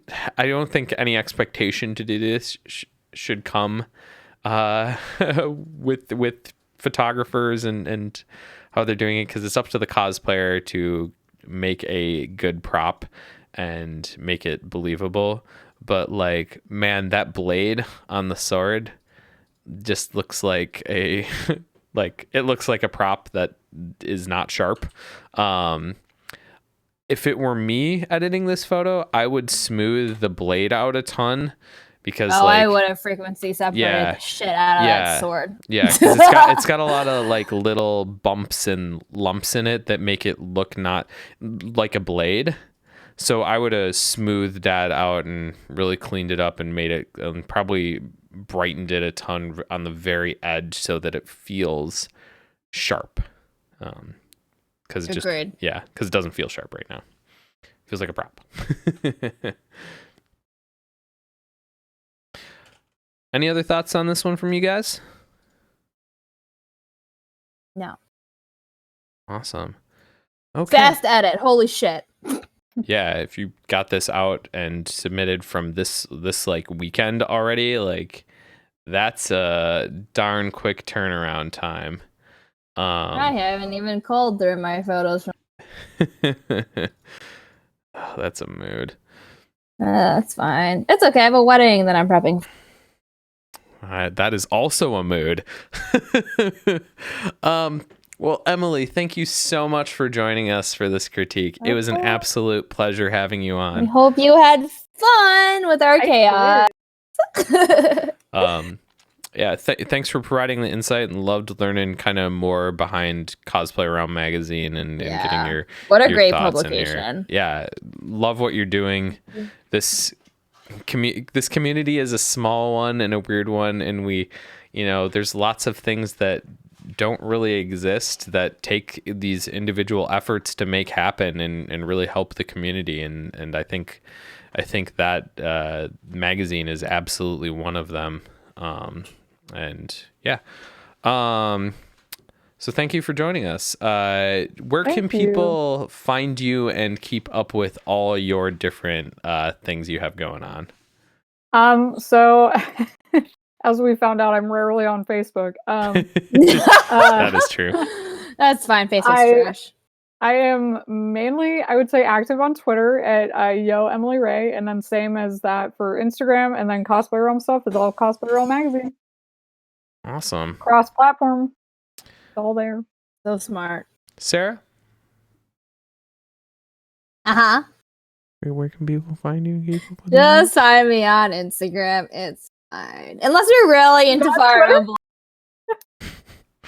You're really into Fire Emblem, you absolutely should follow me on Twitter. And then obviously I'm Vontography on Twitch, Vontography on Facebook, and Vontog on Instagram. You guys have any upcoming cons that you're going to? Katsucon. MagFest. Also MagFest. So I've decided I'm not booking for MagFest, so do not. I will be booking for MagFest, but I need to plan some stuff out before I start that booking process. So, yeah. Then also be at Katsucon, which I will I'm not. leaning towards booking for, oddly enough. So it would be Weird. like that. Weird. Who knew? And by Speaking of- booking, I mean Thursday and Sunday only. So, and no gazebo Katsucon pics. Is Fire Emblem, just saying. Yeah. Party time! Tea party. So the next stream, so I'm going to stream next Tuesday, but that's just going to be a photo editing stream. But like, please tune in for that. That'd be awesome if you're interested in watching me edit some photos. But then the next full-on stream will be a Q&A stream. It will not be a photo critique, because frankly I need a break every once in a while from doing these. We're tired, productions. y'all. So we're going to be doing just one of our Q&A streams. We will be bringing Joe Schmo back for that. Joe Schmo cosplay's coming back. Yeah, so having him for the Q&A section was awesome. We will have an additional guest there as well. We just don't have that fully sorted out yet. So just get ready for Joe's Deep V. It's fine. So November 19th, mark your calendars. That'll be the next major stream. Although just Tuesdays in general. Know that Tuesday nights you should be chilling here. Hell yeah. Hell yeah. Also, to be on the show, you need to wear glass. You need to have you need to be spectacled. Bespeckled. Huge thank you to everyone in chat that was chilling and talking and critiquing along with us. Sorry that we didn't get a chance to call out all of your thoughts, but we're trying to read everything you say, and it does make this stream just so much more fun. So thank you, everyone. So next stream is November 19th. Thank you again, Emily, for joining us.